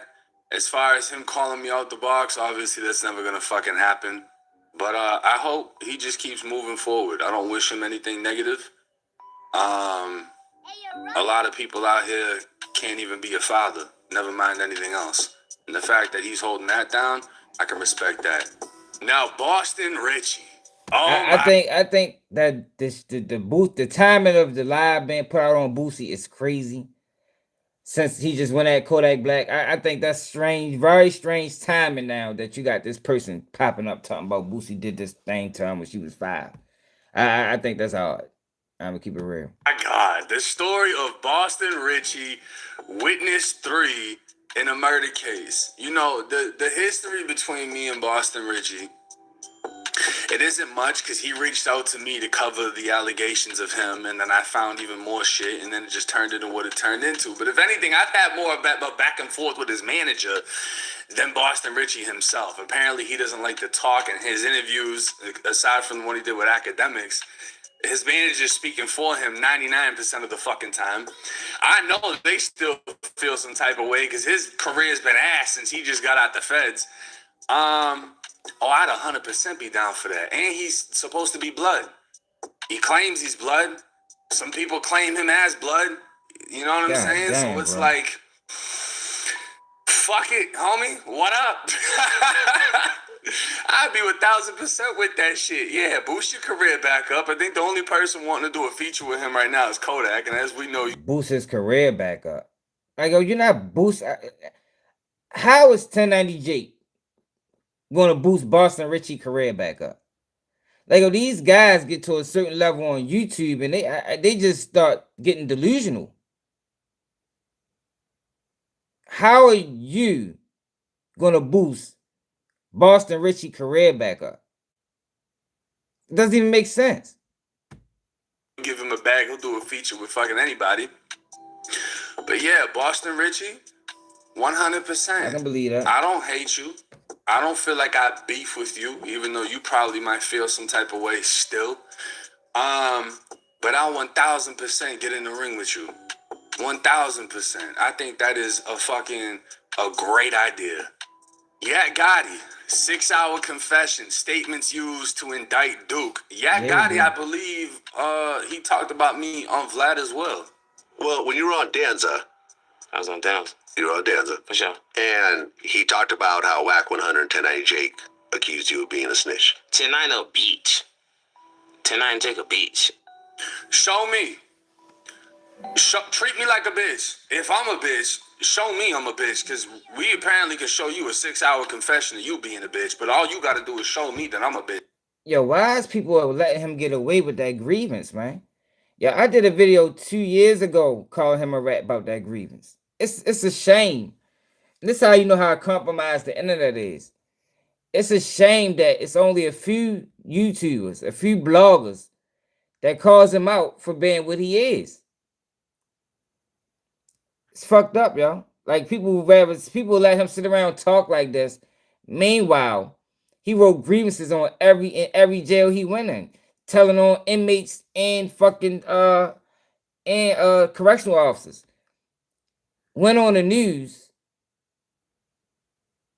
and got a whole fucking investigation started on the Florida Department of Corrections that led to indictments and arrests.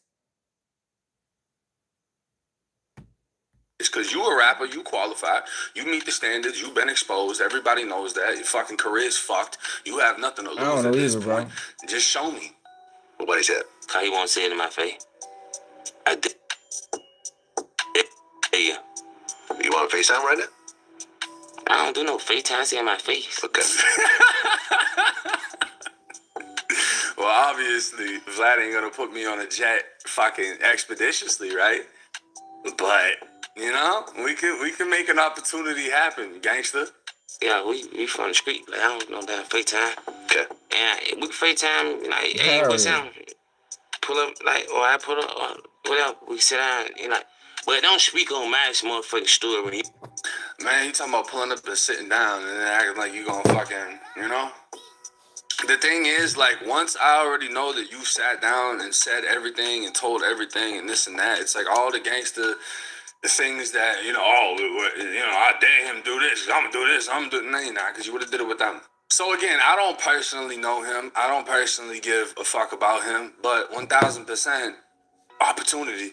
Now, Spot him, got him, unfortunately, is getting took up there in prison right now. Videos just came out saying he either got fired up, stabbed, or beat up, whatever the fuck it was, and he got transferred from the prison he was at, because apparently he was getting extorted in there. And then some of the Bloods was like, nah, we're not going to play friendly. 2 feet tall, bro. Like, come on now. Now, King Yella names multiple rappers in police interrogation. I mean, when this shit dropped, this shit went viral because he was literally giving the fucking investigators a whole Vlad TV interview. Like, he was in that bitch like he's on Cam Capone, just naming everybody and how they know each other and what they did and who beef with who. And I know for a fact, right, there's one thing I can say about Yella, because he was in the feds and he was walking the yard. He wasn't PC and none of that shit. I can respect that. And if there's one thing about Yella, he'll do it. He'll box, because he ain't got a fuck thing going on. Like, I don't even really consider him being a rapper, because he's less known for rapping and more known for his interviews. He know King Yella more than likely. King Yella more than likely would take that fight.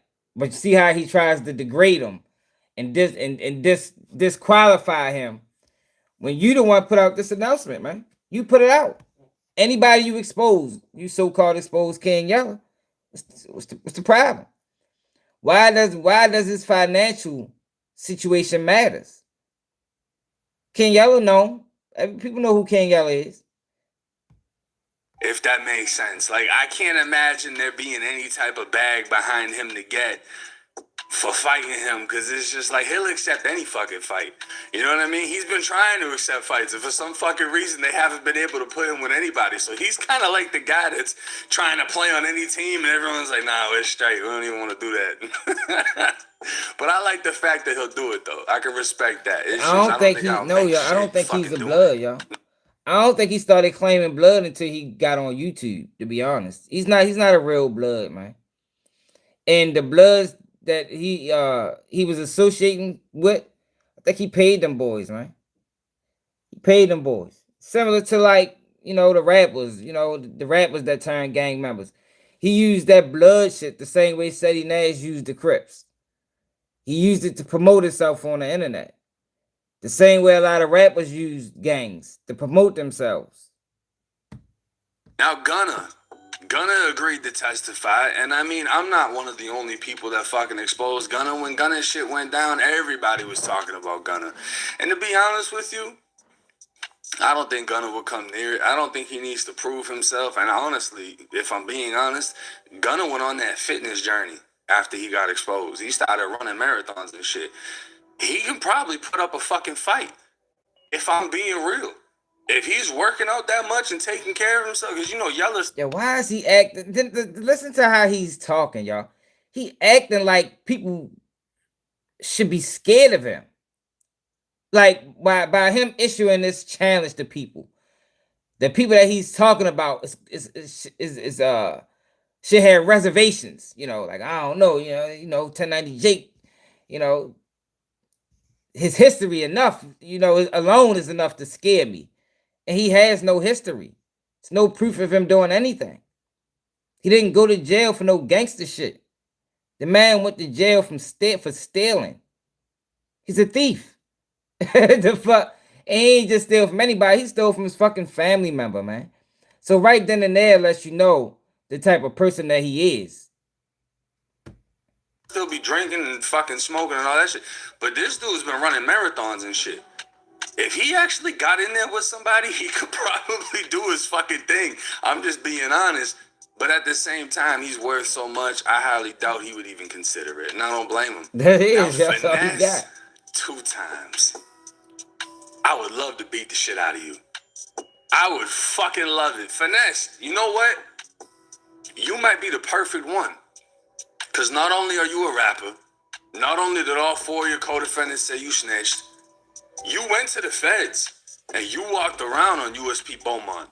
Apparently they didn't look at that old ass case, but you walked around on Beaumont, right? That gets respect. You walked around on one of the deadliest United States penitentiaries. I can respect that. But I'm overly confident that I'll beat you into the fucking concrete. And I know you went to Ada Ross's last fight. You were even talking about fighting. If I'm squabbling up with you, and I go to swinging on you, and you hit harder than me, I'ma shoot you. Exactly, bro, because that's what he was. You think we finna fight, and you hit hard in the motherfucker? You finna die, boy. I ain't gonna lie, right? I'm not just gonna hate on him. He became funny as fuck. He found his calling just sitting in hotel rooms talking shit on live with this fucking 1970s shirt on. Now, this is the same mentality most rappers have, right? I'm not gonna let nobody get a win on me. You hit me, I'm gonna shoot you. The only thing that we know Finesse ever shot at was the bitch in the parking lot. That's why he went to the feds. He was trying to leave a club. The bitch backed out. He shot, blew out her back window. That's why he went to the feds for that gun charge based off. Serious, yo? Come on, you cannot talk about why somebody else went to jail and you went to jail for stealing from your aunt. Yo, you went to jail for stealing from your aunt, man. Your fucking aunt, she trusted you, man. This woman took him in. He was an unruly child. You know how like some of them disrespectful white kids is, and his mother couldn't deal with it. She just had enough. He was throwing rocks at the motherfucking stoplights. He was shit. What else bad white kids do? He was cussing out the teachers. He was causing a disturbance. You feel me? So his mother sent him to his aunt. took a chance on him. She said, "Don't worry, sis, I got him. I'ma steer him in the right direction." And this fuck boy went down that bitch and stole. But you talking about what Finesse 2 times went to jail for? I think what you went to jail for is way worse than what Finesse 2 times did. At least he ain't know these people. Like you stole from a family member, bro. Like my man said, that's crackhead. That's junkie shit. That's the shit dope fiends and crackheads go to prison for. It wasn't shooting at people, shooting at his obs. It wasn't shooting at Honeycomb Brazy when they were beefing or any other beef he's had. Moneybag, none of them. It was shooting at some girl in the parking lot. And apparently Finesse was even confident enough to throw in some boxing training videos, 250 throwback on how he lose weight. Look at him. This is what we want to see, bro. Get back in there. Start training. We'll both do it. I'm gonna knock the shit out of you. I know that, but start training. Look at you, built like a melted snowman. But let's do it. Let's do it. Right. I can respect the grind. Right, See, there's right. one thing about Hurting it, bro. animals and shit. The shit they bad. The little bad shit they do. That's what he was doing in Boston, man, when he was with his mother, man. Throwing rocks at stop signs, hurting animals, animal cruelty, shit like that. Mother couldn't take it. Probably stealing. Probably was stealing from his mother. On somebody that is out of shape in the gym, because you're working on it.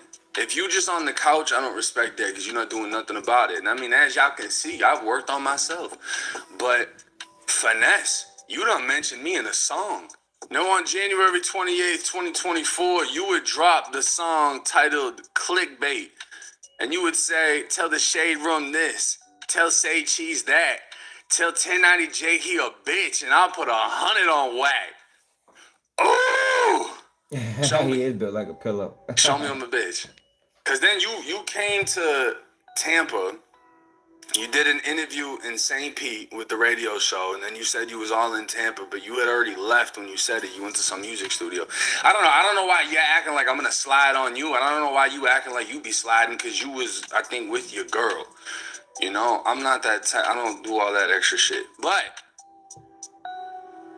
if you want to show me I'm a bitch in the ring, my guy, we can set that bitch up. I guarantee we gotta be somewhere in weight. I'm 6'1", 280 right now. So I don't know how it works, because these are sanctioned fights. You actually have to weigh something the same. I don't know if I need to lose weight. I don't know where the fuck you at.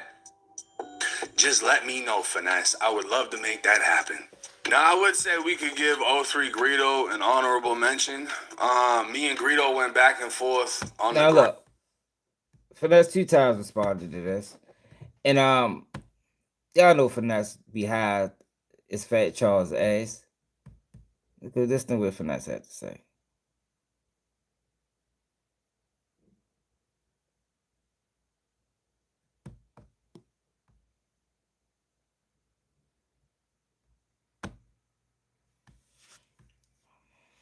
Y'all want to run up a bag? Don't call out a rapper. They scared. I told y'all these rappers.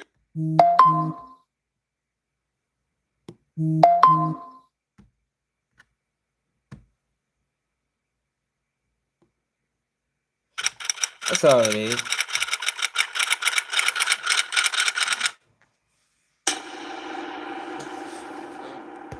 Yeah. Y'all talking about 1090J want to break the internet, fight me.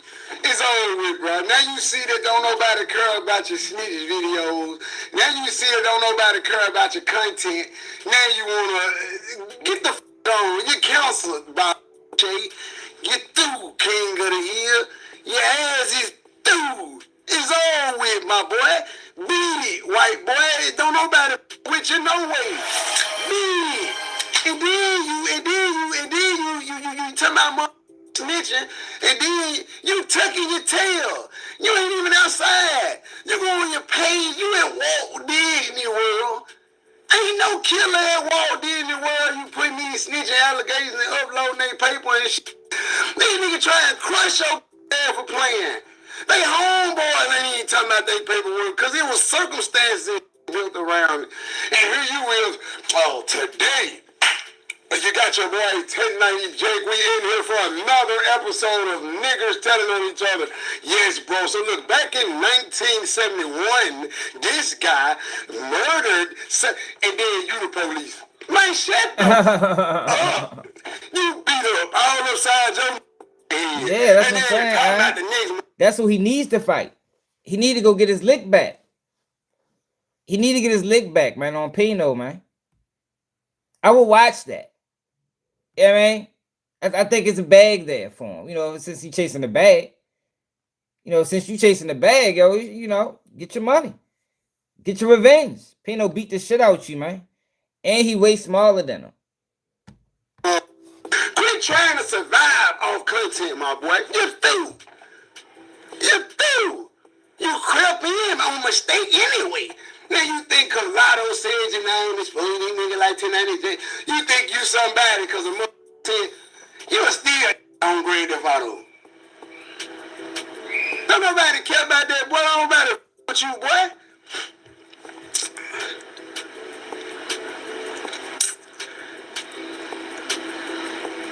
You're through. What? On Grand Theft Auto. Yeah. Tell me, y'all didn't say they bag and offset when they dug my smoke.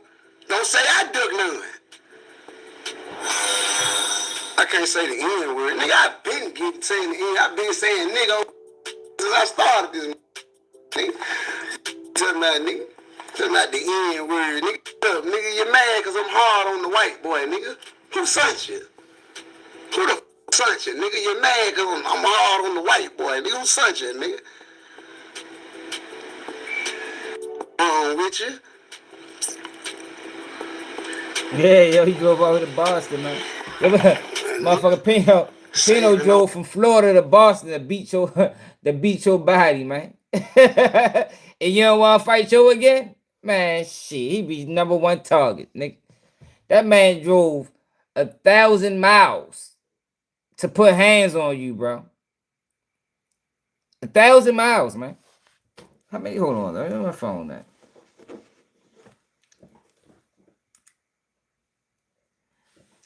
How many miles away is Florida from Boston? Florida is about 1,364 miles away from Boston by car, taking over 20 hours. By air, Central Florida, which is Orlando, is about 1,100 miles, while Southern Florida, or Miami, is roughly 1,258 miles. Come on, man. That man been 1,000 miles and put hands on you, man.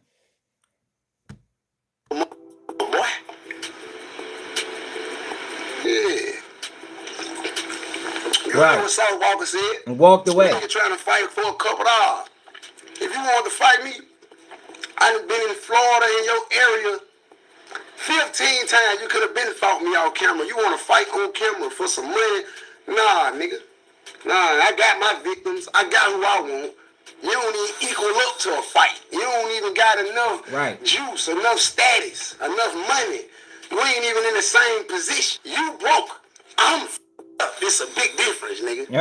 You broke. You need it. I'm just up. Yeah, that's the difference between us. You need it.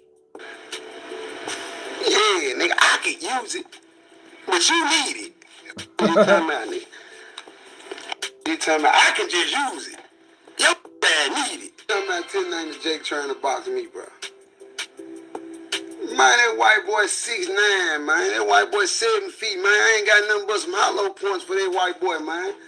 Man, that nigga can probably haul. That nigga can probably haul Nissans and Maximus and man. Yeah, Finesse must ain't seen the Pino video. If he's saying the Pino video, he wouldn't even have said this. But he don't need to fight him. I'm glad he declined it. Because why? It's no benefit. He's the only one benefiting. Don't let that man make no money off y'all twice, man. You think I'm finna fight a white boy that big? Ain't got nothing but some 5'6". Man, tell Jake 29. What is his name?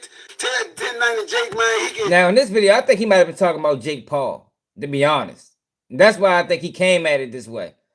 The video that he just, the video we just watched, I think that's after he got more information to who 1090 Jake was. Cause you can tell obviously in this video he gone. He high as a bitch. He probably don't even remember this. He probably don't even remember this live. You heard me. He was just talking. He can fight these 5.56s when I see him. Tell Jake 20. I think so too, yo. 10 Jake. He can fight for his life when I catch his ass. Fight that. Is you telling me you 6'7", 6'8". I'm 5'9". You telling me I'm fighting me? I ain't got nothing but some 5.56s for you. Yeah, what you thought you were finna get off? Fight this G-Flix. Fight this Junior.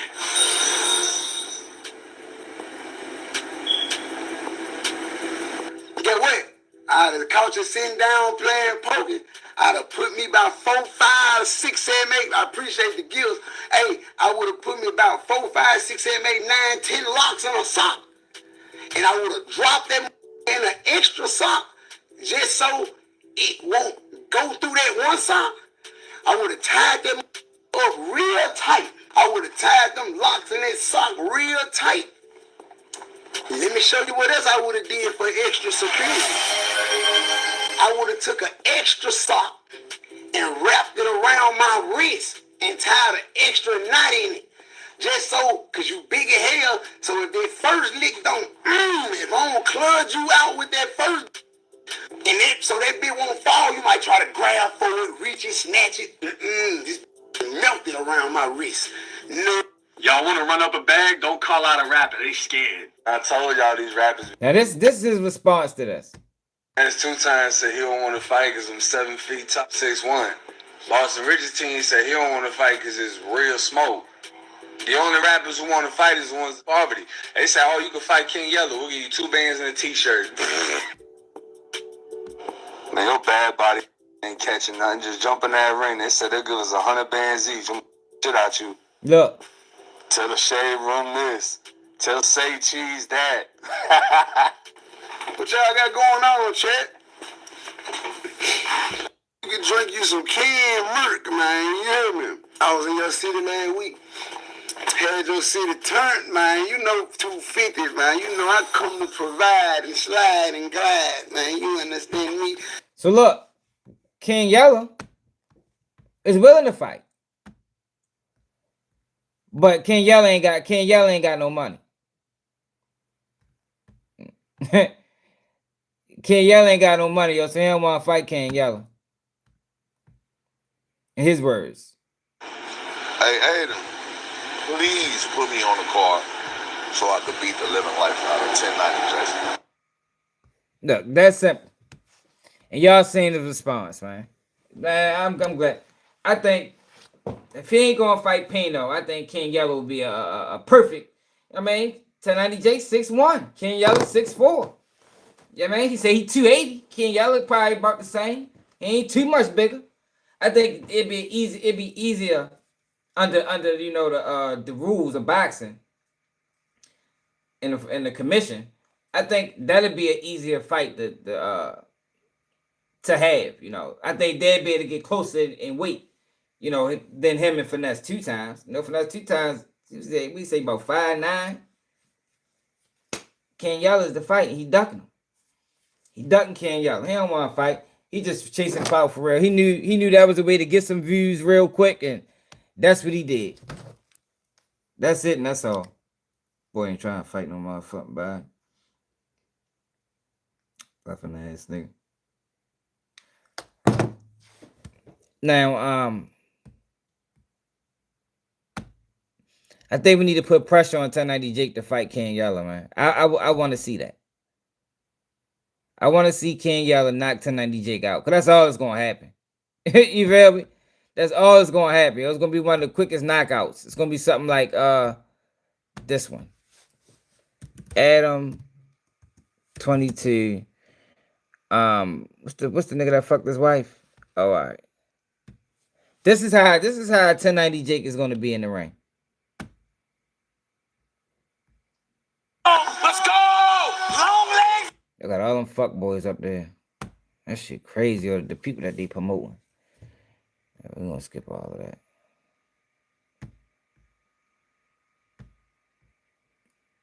Whack 100. Jesus Christ, yo, they killing us with the shenanigans. Hey, better win.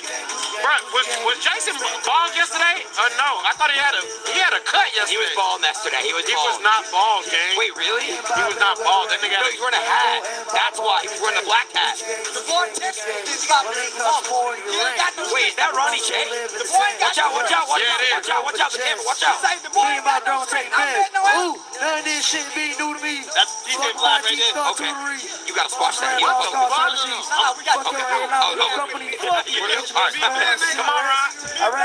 What the fuck? Now this is how his fight is gonna be, y'all. He's not. No matter who he get in the ring with, he can get in the ring with him. What's that? 1090 J can get in the ring with Lord Pump, small as he is, and the fight is gonna go just like this fight is. Tell you why I got Jason. You got Jason. I'm gonna tell you why. The BBC. If a nigga make his bitch eyes roll in the back of her head, he gonna fuck you up. He was doing it. I watched the video. He was doing Wait, you watched it? Ain't no fight back. Let's go at him. Let's go at him. It's going down. Let's go. I got this video. Listen. Look, y'all. This is how 1090 Jake is gonna fight, y'all. Just like this. You know we got our back. Go Todd. Oh shit. Never let a man fuck your bitch. Never let a man fuck your bitch. Oh no. Oh my god. Never. Look, I mean, just like this, y'all. Wait. No. This ain't going long. Oh my god. It's like he don't mind being a punching bag for a couple of hours. He's seen Adam do it. You know, Adam is man. He's like, well, shit, if Adam get in the ring and be a punching bag and get paid, shit, I can too. I ain't gotta throw no punches. All I gotta do is get in the ring. I mean, he got to throw punches because Adam damn near didn't even get paid for this fight because they last so fast.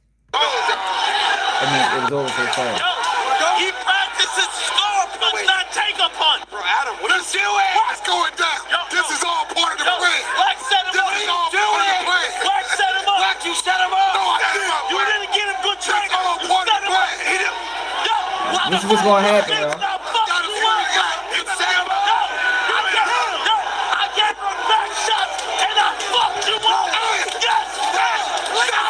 What's up, Salon the baby? Adam ain't throw a punch yet, y'all. It was at this moment he realized. Hey, listen, bro. Check this out. This all part of the plan, bro. Look, ain't throw a punch yet. This is all a setup.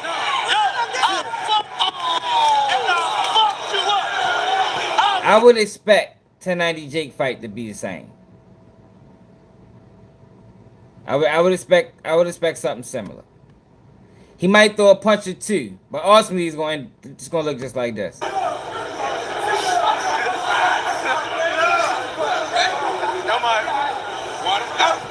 thought he ain't like Adam. Did he just give Adam a hug? And these guys are so fucking fake and phony. I thought he ain't like him, man. Called him racist and white boy and this and that. Now on that bitch hugging and smiling with him. These motherfuckers, boy, I swear, y'all. This shit's out of control. Let's see what Adam had. Let's look at the post fight.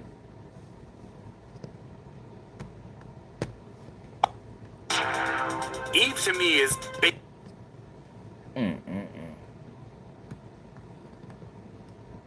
Say about yourself, cause that wasn't shit. No, for real. I thought it was gonna be a lot more even.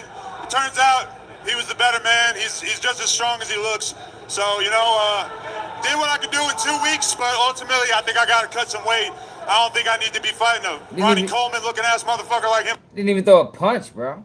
Like you can't say any of that if you ain't throw a punch. Like you don't know how formidable he was as an opponent. Bitch, you ain't swing. The fuck you talking about? Okay, how the fuck you feel, action figure man? I mean, it was too short, but I did what my camp told me to do and just went at it. So is y'all bet still stand? What was the bet? He get your wife if he want after the fight. You made that up. I didn't. Hey, shout out to my queen, let her the plug.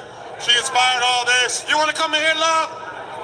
Come rub on your man, cause we don't know what's going on.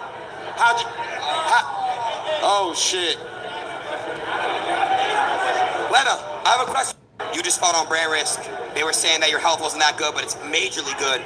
Do you want to fight anybody else on brand risk next? Who you want? Whoever you send. Johnny Sins?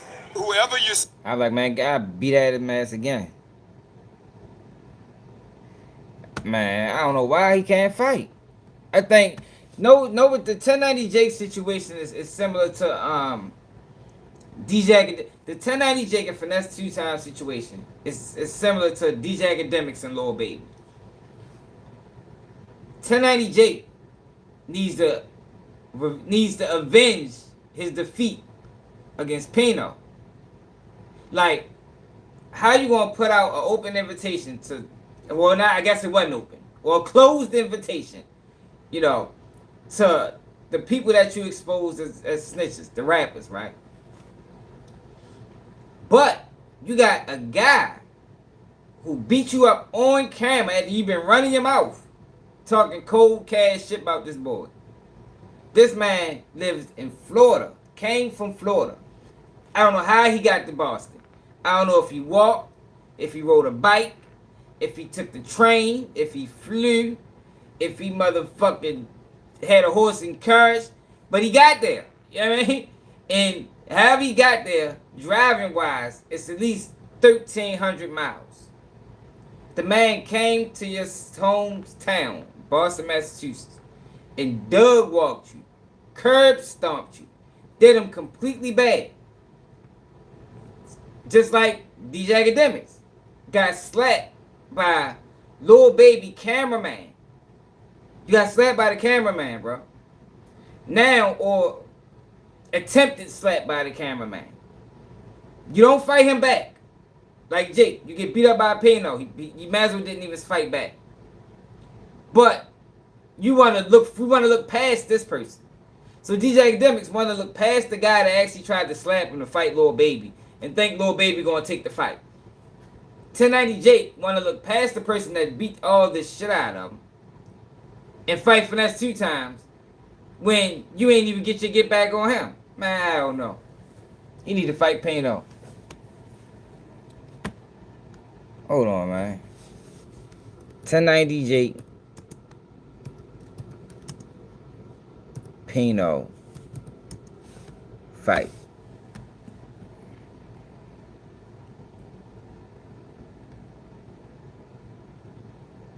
Now, look how much shit he was talking. You gonna see the undercovers? Just before the fight. Right there. What Pino called y'all? Come on, bro. What Pino called them people? Just before the fight.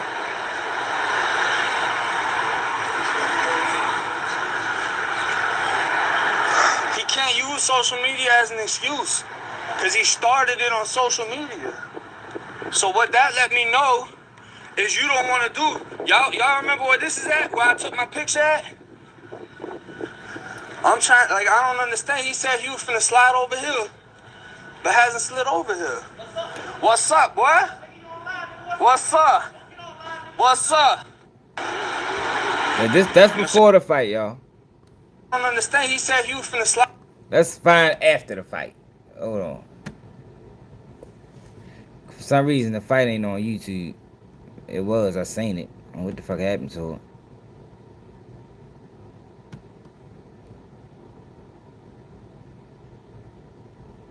He did a whole 14-minute live talking trash about this man. 14 minutes. Under the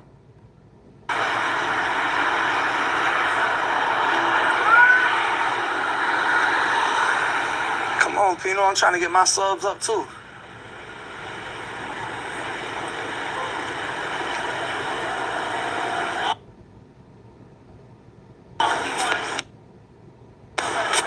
I'm trying to get my subscribers up too.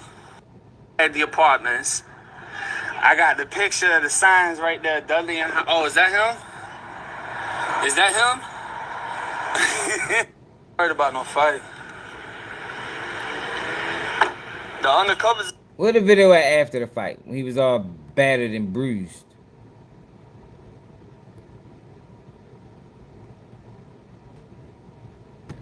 What the fuck they got this shit wiped from the internet?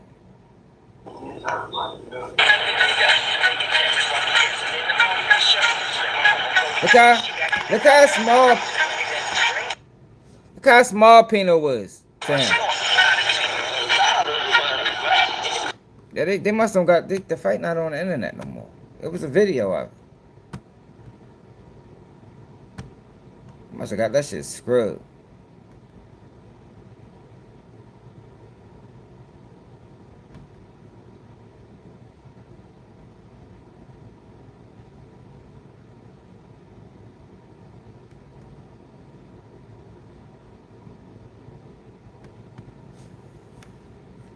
$10.90 Jake.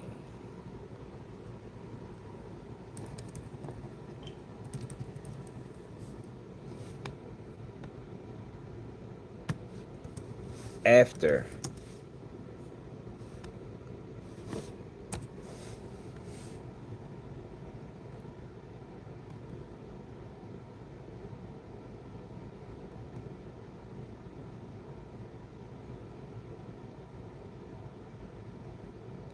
Where the live at after the fight?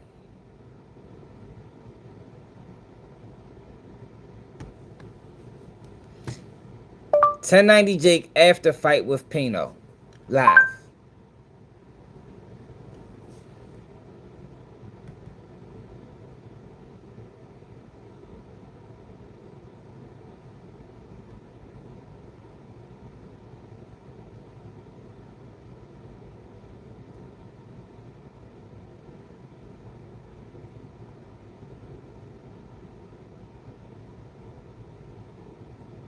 Look, Rallo, his dumb ass. I'll take the fight.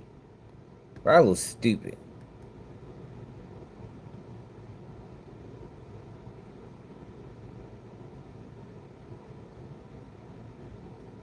Oh, here you go, right here. Is this it? The fuck ain't no vid. The fuck is this? It's not it.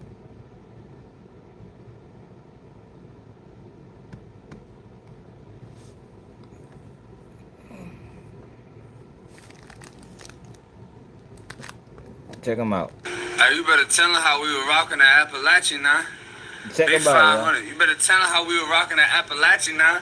Goose swang, I'ma hit him. Goose say get him, I'ma kill his ass, man. Stop playing. You already know this shine shit, that stone Hey, shit, yo, man. look at this Love nigga, and yo. loyalty, bitch. This the stove. This the job, you know what it is. Fucking hoes in the bathroom like it ain't shit. Nigga, get that money, nigga. Y'all tatted up, big stupid ass. Hey, yo, this guy, yo, this is amazing, yo. Like, this guy is a real character, yo. I think some of these guys went to acting school. Like, yo, the transformation is crazy. SBs out in this bitch, y'all. Yeah. You better Let's tell look them at how him we were again. rocking the Appalachian now. Big 500. You better tell them how we were rocking the Appalachian now. Goose swang, I'ma hit him. Goose say get him, I'ma kill his ass, man. Stop playing. You already know this shine shit, that stone shit, man. Love and loyalty, bitch. This the stove. This the job, you know what it is. Fucking hoes in the bathroom like it ain't shit, nigga. Get that money, nigga. Y'all tatted up, big stupid ass bees out in this bitch, y'all. Hey, yo, he's like a whole Florida boy, man. Hey, yo. Yo, Florida should be upset about this, man. That man used Florida slang and culture to get up and then switch right back to Boston.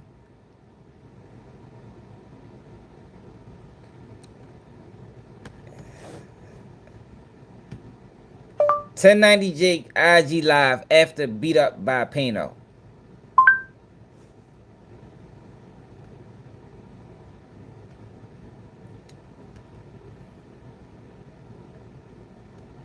I know,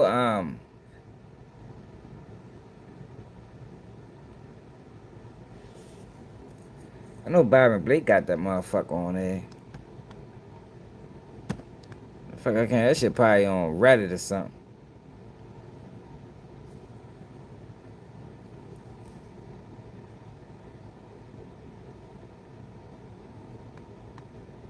That shit is definitely cringe.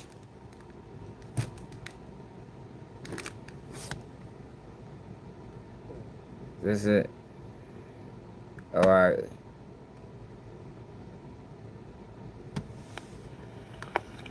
what's going on YouTube? Look at him, yo. Look at the after effects. So nobody out there probably really knows, but I see there's somebody talking. I want to hear his punk ass talk.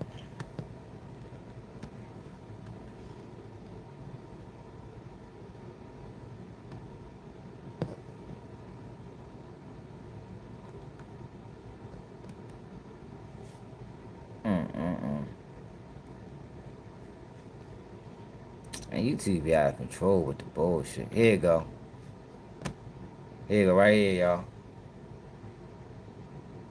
Come on now. Damn. Drop the video. I ain't bring nothing with me.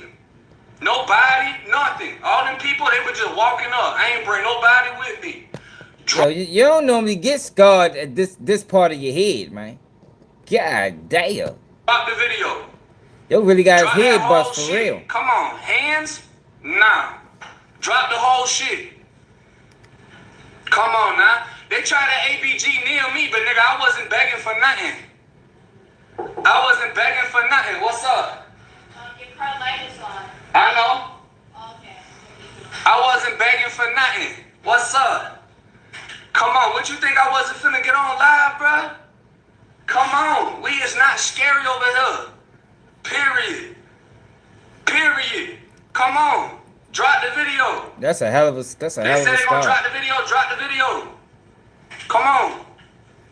Drop that shit. Drop that shit. Don't post a picture, drop the video. Drop that. Damn, that shit look bad. If I say I'ma slide by myself with Yo, a man left your head looking like this, and you don't want retribution? I say I'ma slide Look at his by head, myself yo. without a damn thing on me. Drop it. Still leaking? Yeah. This would have been I'm not perfect. gonna wait. Look, this would have been a perfect opportunity to get back on Pino. Like, look how he left your. Look at your shit, bro. Your shit's scarred, man. He might still have that scar, y'all. He might still got it. I don't look like it. Until shit pretty, I'ma show y'all what it look like. I don't give a fuck how many people get up out the car. I don't give a fuck about none of that extra shit. Come on now. If somebody did me like that, y'all But want to drop fight him. Fuck that. If somebody beat me like this, the way as though my head is scarred up like this, yo, we gonna have to fight again, man. Fucking video. Show them what it is. Show them what it is. Look, god damn. Show them what it is, This probably though. was purple the next day. Show them what it is. Show them the video. Stupid ass. Look, and he talking like he won the fight. At the time, he wanted the video to be shown so Pino can get booked for it. Show the video. Show the world how you assaulted me. he bad as said that, y'all. Hey, Pino, show the world that you assaulted me, man. Talking about that how I'm rocking. Yeah, I know. I know. Yeah, I know. Talking about that how I'm rocking. What I said, win, lose, or draw, I'ma pop out. Now that shit bleeding in real time. But you know what I'm saying? Not everybody can show up the same way. But it is what it is, bro. Nigga ain't ducking nothing. At all. At all. I'm curious to know what would have happened if we was in a ring. Up. He said it. He said it, y'all. Now you can know. Now, hold up, y'all. We gotta run that back. We gotta run that back. What would have happened if we was in a ring? At all. I'm curious to know what would have happened if we was in a ring. No need to be curious. No, look, he can finally kill the curiosity. This is a golden opportunity because he was curious back then. This is 5 years ago. Now you can kill the curiosity, y'all. Get in the ring. You want to get in the ring, right? I'm sure Pino would gladly accept it. You know, you ain't got to go through none of the hoops and hurdles that you going through with the rappers or King Yella. I'm pretty sure Pino would get in the ring. Pretty sure. And at the time, at least back 5 years ago, he was curious to know. Find out. Jake. Find out, my brother. That's all I'm saying.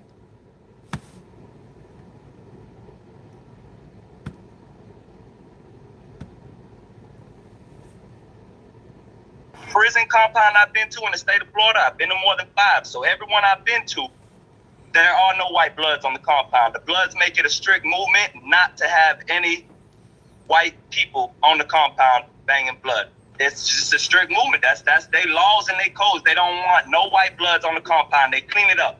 If there's a white blood on the compound, they clean it up. You can't claim that over here. Have you ever heard of the dude that had on the show, the 1090J Cat? Have you ever heard that guy's name out there? Never heard of him. I was at ACI 2 years. Never heard of him. Been there 2 years. Put on for that compound 2 years. He said he was there the years that I was there, which make. What video is it, bro?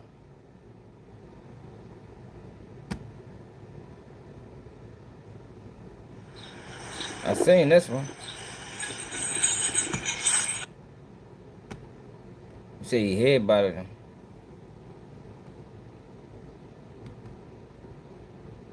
Yeah, man, he did him bad, man. But off of 1090 Jake, he ain't trying to fight the dudes that he need to fight. So his whole argument is irrelevant.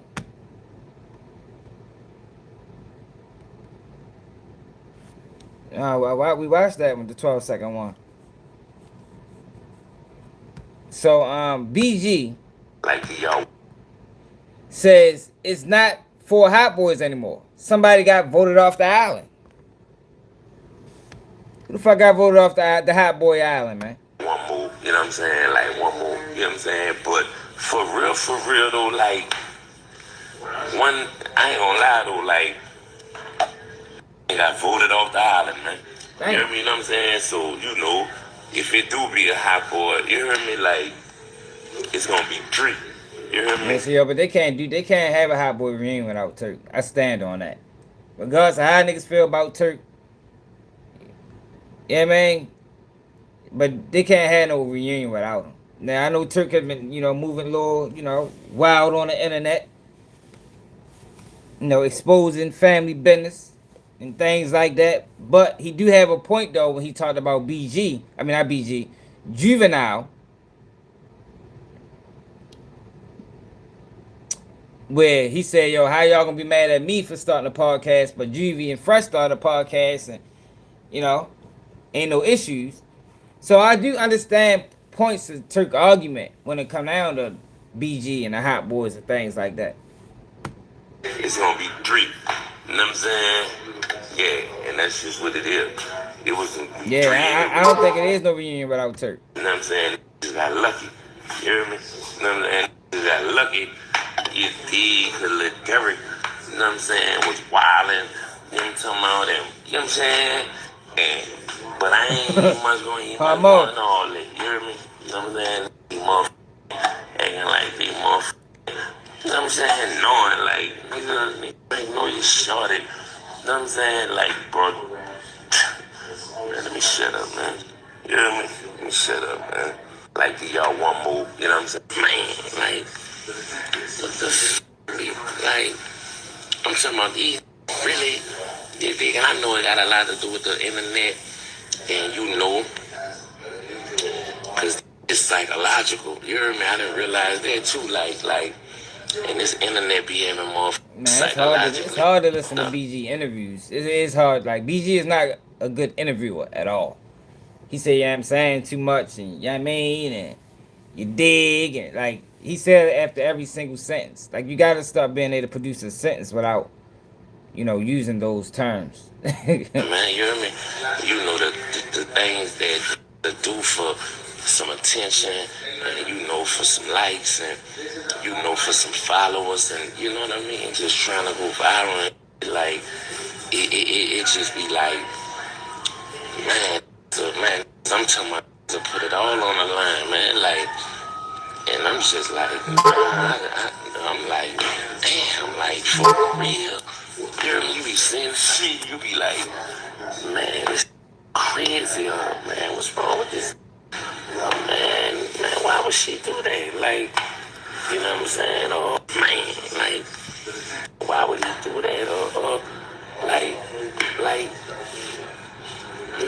like they don't. man, you hear me? But you know, it's just 2026, man. You hear me? That's just the world we living in. You know what I'm saying? That's just the world we living in. But it's wild out here, baby. You know what I'm saying? I ain't even much gonna lie. Like, I've been like, that be having me rubbing my head sometimes. Like, man, this shit crazy, man. Like, man, like, the world as I once knew it, man. It's over with. You hear me? It's over with. Why would he do that? Yeah, so based off of BG, man, TURK is kicked out the group. Now, I want to show y'all something. Cause I be sick and tired of Gilly, y'all. I don't know how people feel about Gilly. This thing, he just be. I don't know what's up with Gilly, man. It's like these guys get money, then they just get goofy. Hold on, before I get to Gilly, finesse 2 times. Listen, y'all can stop trying to call me out for fights and shit. I said I want to fight 2 motherfuckers, Bag or Offset. And that's because I feel like they don't hit hard. So they gotta show me that they can hit hard. If it ain't Bag or Offset, I don't want to fight you cause I ain't got no fight for you. I got a Jeep Flex. You know what I'm saying? The fuck I look like fighting a white boy lift motors for $100,000. Give me $500,000. I get in there and Arnold Schwarzenegger ass for $500,000 right like that. I have a ticket to do me just right. Yeah, motherfucker, $500,000. Aiden Ross, get it to the area. Look, I'm gonna fight a motherfucker for $100,000. No, that it?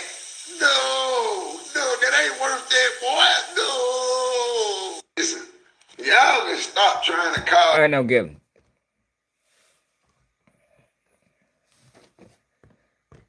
Gilly says black people push the fake narrative on Drake to tear him down. Yeah, I don't think. Just listen to him, man. Drake can't be Drake forever. Think about that. As black people, we was dying to see Drake fucking lose a battle. Think about that. Yo, how the fuck is he speaking for all black people? So I don't think it was too many people watching Drake rise and say, yo, I can't wait till he fall. I know me personally, that never crossed my mind. Did it ever cross anybody's mind in the comments when Drake was rising to the top? That damn, yo, I can't wait till yo fall. Like that shit just gonna feel so good. Like I don't think so. Don't put it on black people. Like say it may have been some people that wanted. Say it was rappers in the industry that couldn't wait to see Drake fall because they felt like he was in the way and he didn't deserve his position. Say that, bro. That makes more sense. It could have been. I'd be more inclined to agree with that than to say that black people as a whole couldn't wait to see Drake fall. Like for real, Gilly? And Gilly has a tendency of doing this with our people. He lump us all together and then just put a horrible tag on us. You know what I mean? He do it all the time, yo. Him and his cousin. YELLA do it too. Not me personally, but as black people, not many people jump. Look, not me personally. Look. So he takes himself out the equation. Yeah, that's what I'm saying. That's what I'm saying, bro. I would agree if he said rappers. I would agree. It probably was rappers that wanted to see Drake fall. But the reason would, if there was a reason to want to see Drake fall, I would think it would be that Drake is a fraud. He don't write his own music. Drake was put in this position when I had to work. That's a valid reason, though, yo. So even the people that did want to, the rappers that probably did want to see him fall, I think the reason probably was valid. He ain't put no work in. Here it is. I've been rapping since I was motherfucking 12. I get on at 23, 24. And then you got this guy just comes out the fucking woodworks, to use my mother words. You feel me? Come out the woodworks, get placed in a great situation with the Nicki Minaj, Lil Wayne, Tiger, Birdman, and he just explodes. You understand what I'm saying? Well, I gotta put this work in. He getting writers. I gotta really sit back and think of what my next ball gonna be, how this gonna sound. He getting millions of dollars in promotion. You know, to push him, you know, into the world, into the algorithm, into this space. And I ain't getting that. I think that's valid, yo, if people felt that way. You understand? If there was rappers that looked at it that way, I think they would have a valid argument. And in that sense, I can't be mad at them.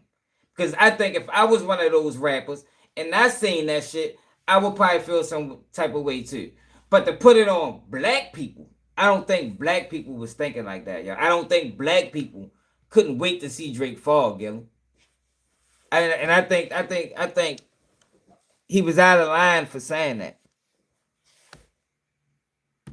It can't be Drake forever. Think about that.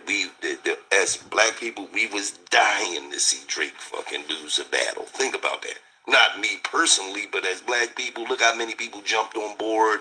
And the minor ain't nothing came about that nigga fucking with no kids or nothing, man. So, but you can have a whole arena singing that shit. And it's probably a minor. Ain't none of that came out. Supposed to have a fake baby on the side. Ain't none of that came out. So black people will run with the lie faster than they'll run with the truth. Long as it's up to bringing a nigga. Yo, wow, he keep putting it on black people, yo. I should have made this a video. Yo, most people would rather a lie more than the truth. Not black people. It's not something specific to black people. The internet shows you that people love a lie. It's black people, white people, Hispanic people, Asian people. It's people of all races. But he has a habit of keep putting negative perceptions on black people and delivering it to the world as fact. This is a guy, him and YELLA. Yo, they act like that it wasn't black people that put them in this position. Right. People, period, y'all. Don't put it on black people, bro. It's like, yo, these guys get sober, they get money. And I guess mentally, they start removing themselves from the rest of the people. That's what they start doing. But the minute, I'm talking about the fucking very minute, they need the people. Now, yo, they trying to take us down. They trying to hurt another black brother. They trying to do. Y'all know how they do, man. Y'all know how they do. They separate themselves when they get money. I get money with the white guys. I get money with the white boys. What else he say? Man, that support black business is a scam. But the minute them people that's financing them pull the rug from up under them, because it happens.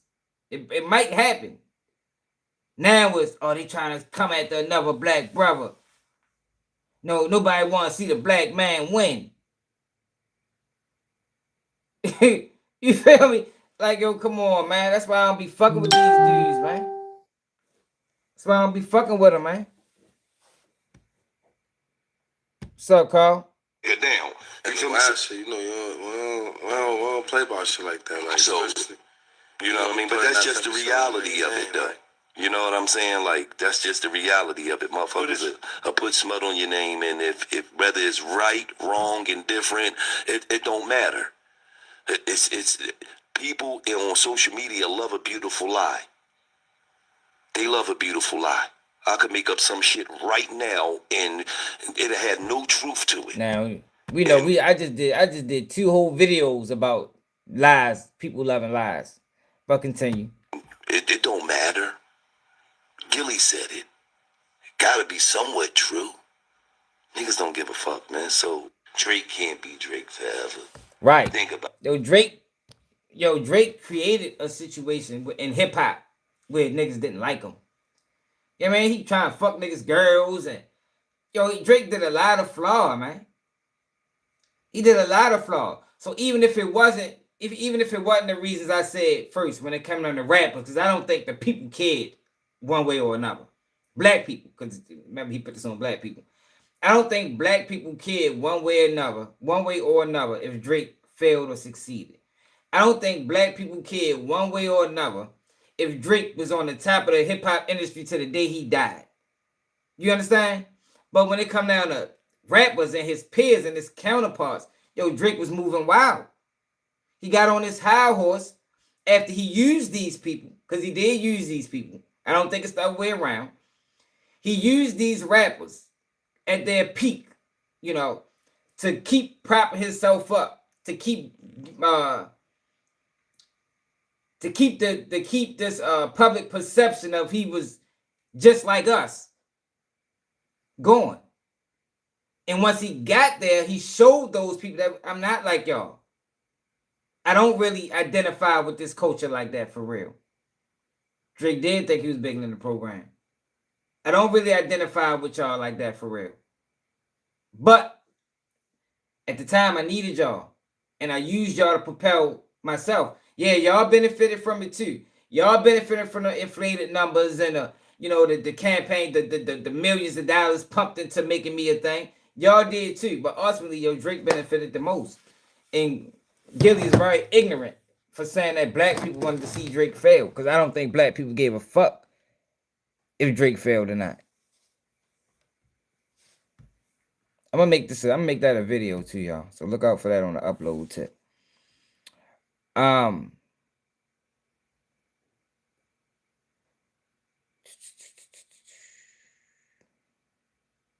already went to the store real quick. We're gonna get the Gunplay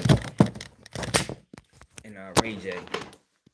I already went to the store. I needed some blacks. But yeah, man, Gilly be killing me, man. Like I don't understand. It's like it's like, is that what you have to do? Like, when them people pay you so much amount of dollars, right? Are they telling you like, look, we paid you X amount of money, right? Along with this money comes with you having to every now and then just throw a little shot at your people. Just for us. For me. You feel me? Just for me, man. Every now and then what I need you to do is just disrespect black people. Just it. I'm not asking for too much. They probably come at him just like that. I'm not, I don't think it's too much to ask. I paid you over the course of 5 years. I done gave you $60 million, for you guys to split. So just every now and then, maybe once, twice a year, whenever you get a chance, I don't want to pressure you. You feel me? I don't want to pressure you, but it would be nice if when you get an opportunity, just disrespect them people, man. Fuck them. You know what I mean? You're with us now. It gotta be something like that. Hold on, y'all.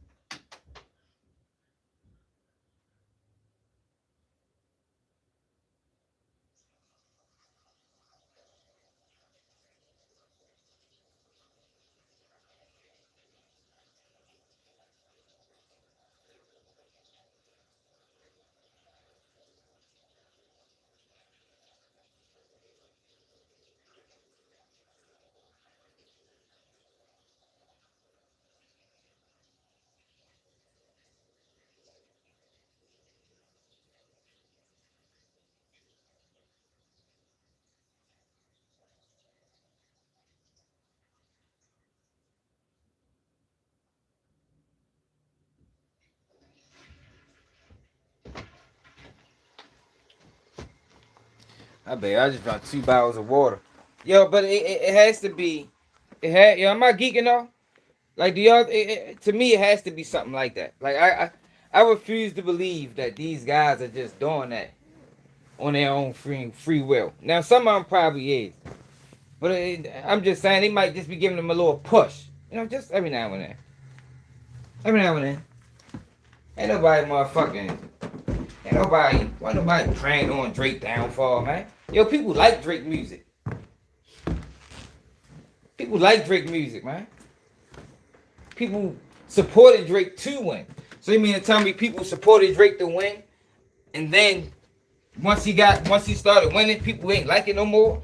I think what happened when it come down to the beef with him and Kendrick is people didn't realize how much of a fraud he was until other rappers started speaking out and exposing it. That's really what happened when it come down to him. People didn't realize that he was a fraud like that. You know, some people actually thought that Drake was part of the culture. People didn't know that he was, you know, his religious background. People didn't know that he didn't grow up around he didn't grow up with his black father. Some people didn't. You know, he's been around for a long time, and majority, you know, the main consumers of hip hop is young, of music in general. So they might didn't remember when he first hit the scene. And everybody was wondering who the fuck is y'all. I think it's more of that than anything. If there's any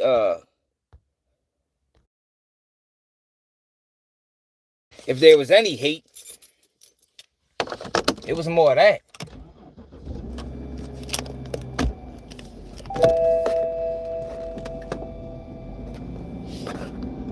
But to say black people couldn't wait to see him fail was crazy, man. Now, it's probably some black people that can't wait to see them fail. You know what I mean? It's probably some black people that can't wait to see Gilly and YELLA fail. And reason being is because everything that I just mentioned. You niggas changed, man. You niggas got up, used the black community with this $1 million worth of game, act like y'all really kid, and then now y'all comfortable. And every now and again, when y'all get a chance, y'all say some old wild, stupid, dumb shit that's not a good representation or a reflection of our community. Or even if it is, not some shit that you should be saying on the platform, given the influence you got. But Drake, nah, man. Nah. Like, I didn't know some of the things that was said about Drake. I ain't know he was doing what he was doing in the mother rap niggas. I ain't know he was doing them niggas like that. Getting niggas sending them songs and he ain't sending it back and doing little, you know, I ain't know he was doing all that. I'm just saying, man, Gilly be saying some wild ass shit. And it's like, they be forgetting who put y'all on, y'all. Yeah, y'all, you getting money with the white boys. Yeah, they paid you, y'all, but who put you on, bro? Who put you on their radar, bro? It wasn't white people. You know what I mean? It's like everybody just want to use black people as a stepping stone. No, we ain't no motherfucking stepping stone, bitch. White people didn't put you on, Gilly, and YELLA, and the other ones that do the shit that they did. Come on, lady. If it wasn't for niggas, you know, the same niggas that you disrespect and demonize and criticize, you would have never got no bag with them white boys. Fuck boy. Hold on, y'all.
Yeah, yo, it's like these guys either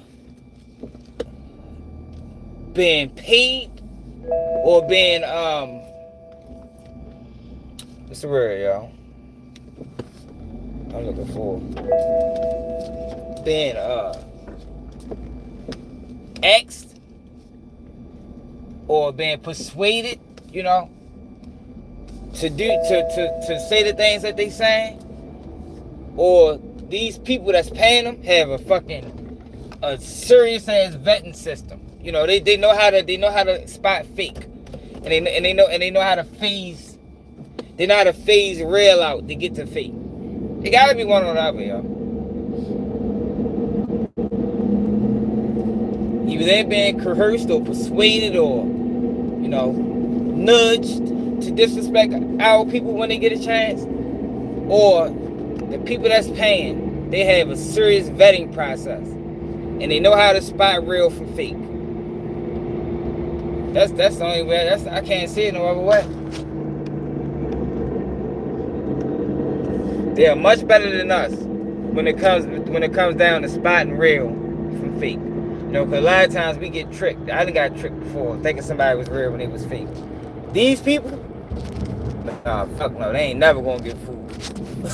Fuck, I mean, they probably been fooled before, but whatever system they got, they know how to find out what's what.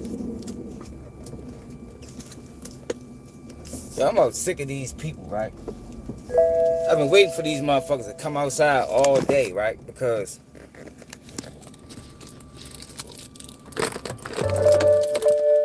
for the life of me, I don't understand why they park right in front of my driveway. Okay. I don't get it. Now every time I gotta back out, they don't do it a lot, but I don't understand why they do it at all. I was waiting for him to get in that car all day so I could say something to him. Like, yo, can y'all, like, you got a whole space up there, yo. Like, why the fuck you park right here? You can park anywhere up that bitch. Why the fuck do you park right here? Right in my goddamn, my backup area. Should be pissing me off, yo. Because it's ignorance. It's like, I wouldn't do that. I wouldn't park right there knowing it's a driveway right there.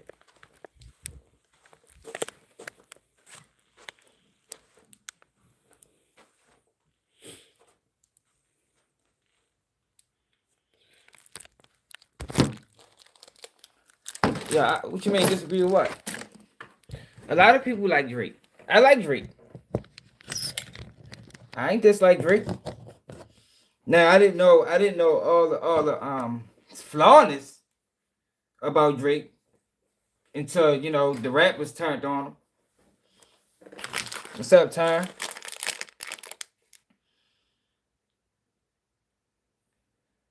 Yeah, yo, I don't know why he do that, yo. Like, yo, people just be inconsiderate as a bitch. Like, I wouldn't park my car there right behind somebody's driveway. I wouldn't do that. We gotta back up. Hey, yo, y'all heard these before? Banging. Tropical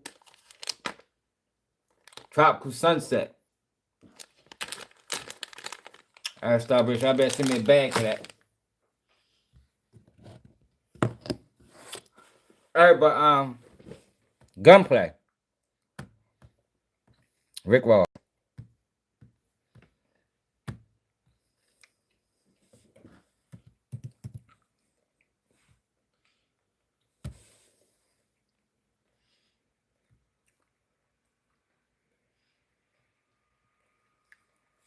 Yeah, hell yeah.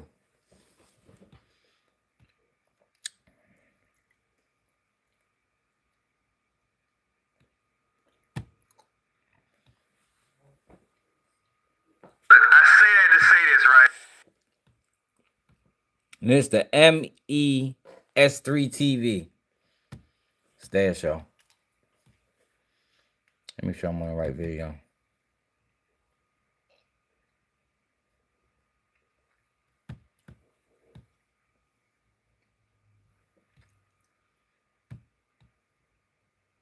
That's it.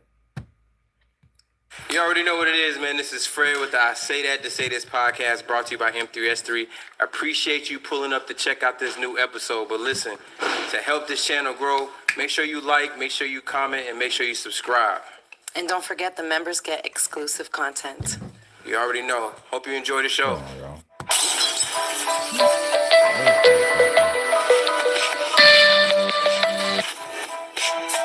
What's your advice to men who want to be good fathers?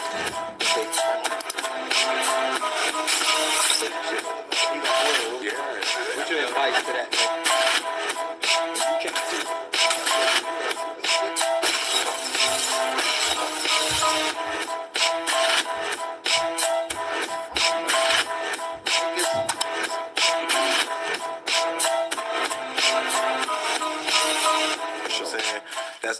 That's one of my next questions, having to do with him. Yeah. But I wanted to, before we switch topics, was it hard for you, you know what I'm saying, juggling the streets and seeing all this money at this young age and pursuing rap, where a lot of time rap requires you to leave the streets alone to focus? Was it hard for you to juggle these two things? Oh yeah, for sure. Cause it just felt like this. I'm gonna be totally honest and transparent, my nigga. Like, you know what I'm saying? I ain't the type of nigga to sit here and sugarcoat shit. But when it was Ross' turn and we was on the road and we was doing everything, and then when it, you know, everybody was a group effort. When it was Gunplay's turn, it was crickets. You see what I'm saying? So it's like, it was hard for me. What you want me to do? Nobody's. It's like I got hit records. Nobody's giving me a budget. Nobody's doing nothing. So what you want me to fucking do? What would you like me? What would you like me to do? Do more? Do more? Give another hit record and do more and never get no money? Or would you? What you want me to see is go back in these streets and go ahead and tap these pockets, right? Like I have to do. You see what I'm saying? Like this is what I did. This is what I didn't want to do. Right. You see what I'm saying? But since niggas don't understand and niggas want to be, okay, we don't know who Gunplay is. Fuck, nigga, give me that chain. Let me get all that, cause I'm back. You see what I'm saying? That was literally a cry for help for real when I look back and see that now. Yeah. You know what I'm saying? Let me get that. Right. Let me get that. So you know, like I really would do this. Yeah, you know, push me back in the street. So I mean, what you really want me to do? Like, you know, I'm for everything. I was down for the program for over 10, 15 years. And it's my turn. And then nobody lifted a finger, made a phone call or nothing for the old boy. You see what I'm saying? So what you want me to fucking do? That's crazy, because you had some killer features. Looking in. But then when I'm signed to a label like Maybach Music, my hands tied. It's all up on the big dog. And then if he don't want to get me a budget, then he won't get me a budget. You and Ross aren't close anymore? I ain't gonna lie, like, not really. Like, as of lately, nah. I'm, you know what I mean? But, you know. Y'all don't talk at all? Nah. Was there anything that the industry did to you that you've never publicly said out loud? Say that one more time. Was there anything that the industry did to you that you've never actually publicly said out loud? I mean, I could go in. I could guess. They had me motherfucking. They had me selling my publishing. Basically sold my publishing for $50,000. They gave me $25,000 up front. We never did a second Triple C album for me to get the other $25,000, but I still ended up paying back $50,000. What? Yeah. Sony ATV, this is facts. And then my first album that I dropped, Matt Middleton and a bitch named Megan Price that was managing me at the time, they thought I was cooked. Yeah. So what they did was amend my contracts. So my back end of $75,000 for my first fucking album, it went to them. So I got fucked for that. So fuck Matt Middleton, fuck Megan Price, and everybody who put potholes in my road to success. Nice. Because when that karma knocking, I just hope that you dressed. You see what I'm saying? That's it, my nigga. Because it's crazy, because you see that's wild how you front line shit. You played the soldier position. You know what I'm saying? When it came to MMG, niggas knew if you fucking with Ross, you fucking with Gunplay. It was just like you didn't have. If you gonna say some shit about this man gonna follow up. Count in the industry though, son. And then you get a hit record. I'm on the outside looking in. I don't know nothing. It just feels like once you get a hit, I can understand if you dropping duds and then your man like, bro, this just ain't it, dog. You gotta keep working. We had yams, straight yams. That was the first one. That was my first record that everybody was. Come on now, you know what I'm saying? It didn't make the Deeper Than Rap album. I was told to put on that on that record to put shout out Deeper Than Rap. Promoting the album, thinking it's gonna be on the album. Now that was just promoting the album. Thank you. Going about your business. You see what I'm saying? So that was the first one, and the next one was Rolling. You know what I'm saying? Waka Flocka. When that shit hit around tax time, bro. Exactly. You know what I'm saying? And then that was my fucking record. Debbie stopped that one along with nobody wanting to get a budget for me. So Debbie stopped that one. She said she had gave that to Ross and not me, but I got it and turned it into a hit record. It wasn't a real hit record. I had to spice it up, you know. Ain't no shade on Waka, that's my dog, but let's be honest here, you know what I'm saying? Like, I done turned this shit into something different, bro. You feel me? So, that's Waka Mama. Waka Mama, yeah. Yeah. Debbie is Waka Mama, you know what I'm saying? So she ain't clear that one. And then Bible on the Dash, just nothing. Just nobody, just nothing. I refuse. Still signed to, you know, whatever. And then the next one was I get called 1:30 in the morning. Never forget it. The fat boy called me and said, yo, I got a record for you to get on. Ironically, it's called Nobody's Favorite. And it ironically just happened to be everybody's favorite. The label was even asking when we shooting the video. It took them 5 months to shoot it, and even though it was the most played on it, and Yvette, shout out to Yvette, she just kept trying to push for me. But at the end of the day, he said he wanted it to be a street single. That's what Yvette told me. So I was like, okay, he wanted to stay in the streets. So this, all right. So that was the fourth time, and after that, it's just like. $10 for a large, $10 for any 3 toppings, $10 for your choice of hot crust, only at Pizza Hut.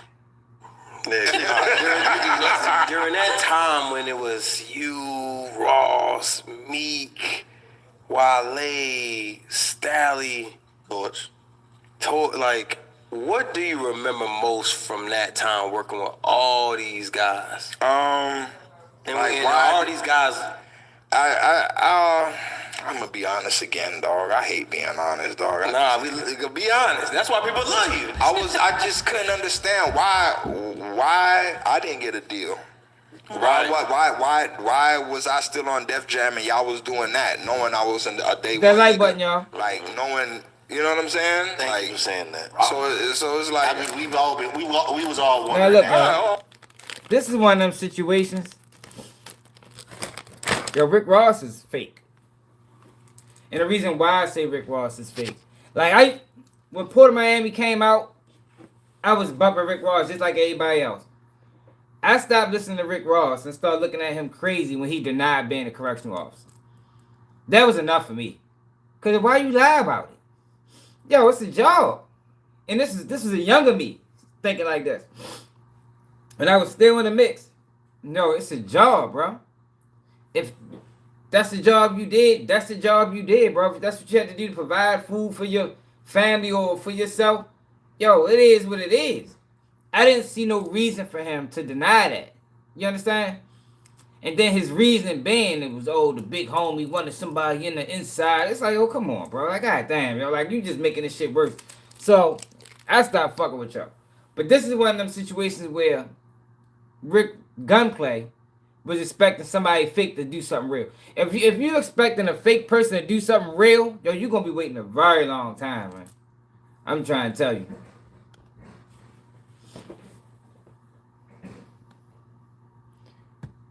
We was all wondering that shit. But you know, it is what it is. Thank you for saying it is what it is. You know what I'm saying? That's why I can honestly say, like when it comes down to it, yeah, if being around somebody, that's not putting anybody on. A person that has put in the work, and then you tell that person, okay, bring me a hit record, and you bring that person a hit record and nothing gets done, then that's just basically saying fuck you. You know what I'm saying? Like Like, I just felt like a slap in the face, you know what I'm saying?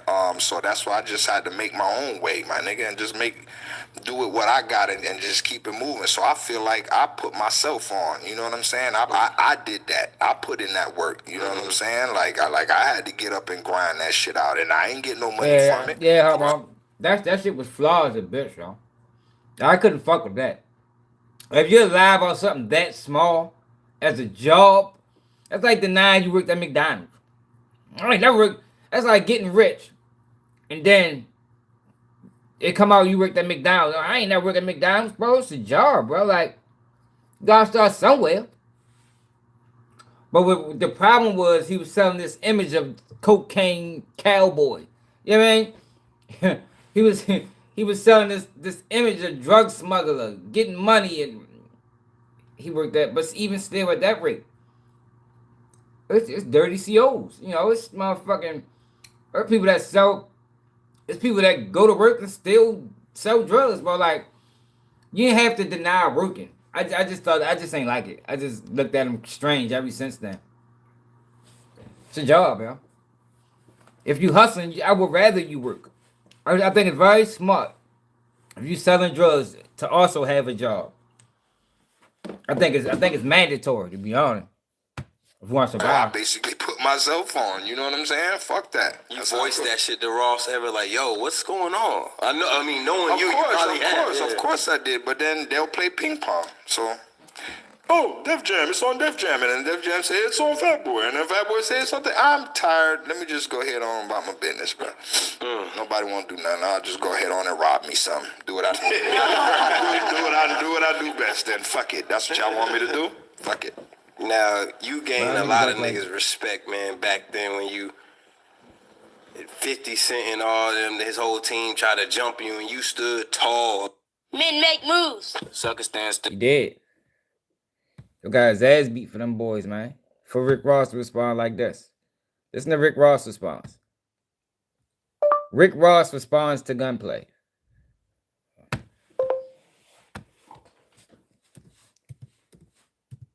Yo, I don't know, yo. People always take for granted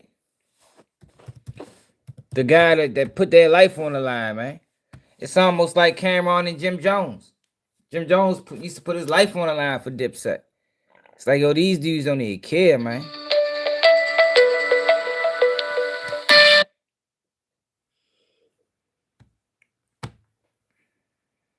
Yeah, they did him bad. I ain't see Rick Ross nowhere in sight. Keep the 9 mag. Richard Morales. And not laughing at my... Look. Get a man a Rolex. I'd have took my Rolex back, bro, after this response. After this response, I don't want my Rolex back. Man, give me my Rolex, bro. Bitch, nigga. Not laughing at my little bro situation, because I got nothing but love for him, but the situation you talking about was... Yeah, that's crazy. So many people felt like that back then about Rick Ross. I thought I might have been the only one that looked at it like that. But based off the comments, you say you felt like that. Hartmo felt like that. I think a lot of people. I didn't know that. Well, I guess now I know. A lot of people probably looked at Rick Ross like that was wild. Like, yo, it was a job, my nigga. I mean, it's a job, bro. Like, the fuck you worked it. Yeah, man. Salute to you, man. Now you rapping. Like, I never understood that concept. Yeah, but that's you right. He is a character, and that back then exposed that, yo, this man a character. But look at his response, yo. This is somebody that put their life on the line for your crew, man. This is supposed to have been your homeboy. What you talking about? What saying? What no budgets and nothing like that? The distributor had done dropped you. They ain't want nothing to do with you. MMG just ain't give you the bad news. Yo, what, yo? So you my man. So basically, this is a situation where he sided with like, who side you on, bro? We MMG. We signed to a label. But we MMG, we came in this together. Or we build a bond to where we together. I think, were they friends? Did they grow up together? Like, do anybody know the dynamics of their friendship? Or they just was somebody that got put together on a label? They really knew each other, right? Do anybody know? But no matter how it went. We on this label together. You sign, I'm under you. The label decides to shelf me. Then you don't think that's something that you'll tell your homeboy? He called him his brother. Oh, all right, so they did know each other. Yeah, I could have sworn he used to call him his brother. Yo, like, I'd have been like, wow. If I was Gunplay, right? I'm letting him finish his response. I'm gonna go up and take it back again.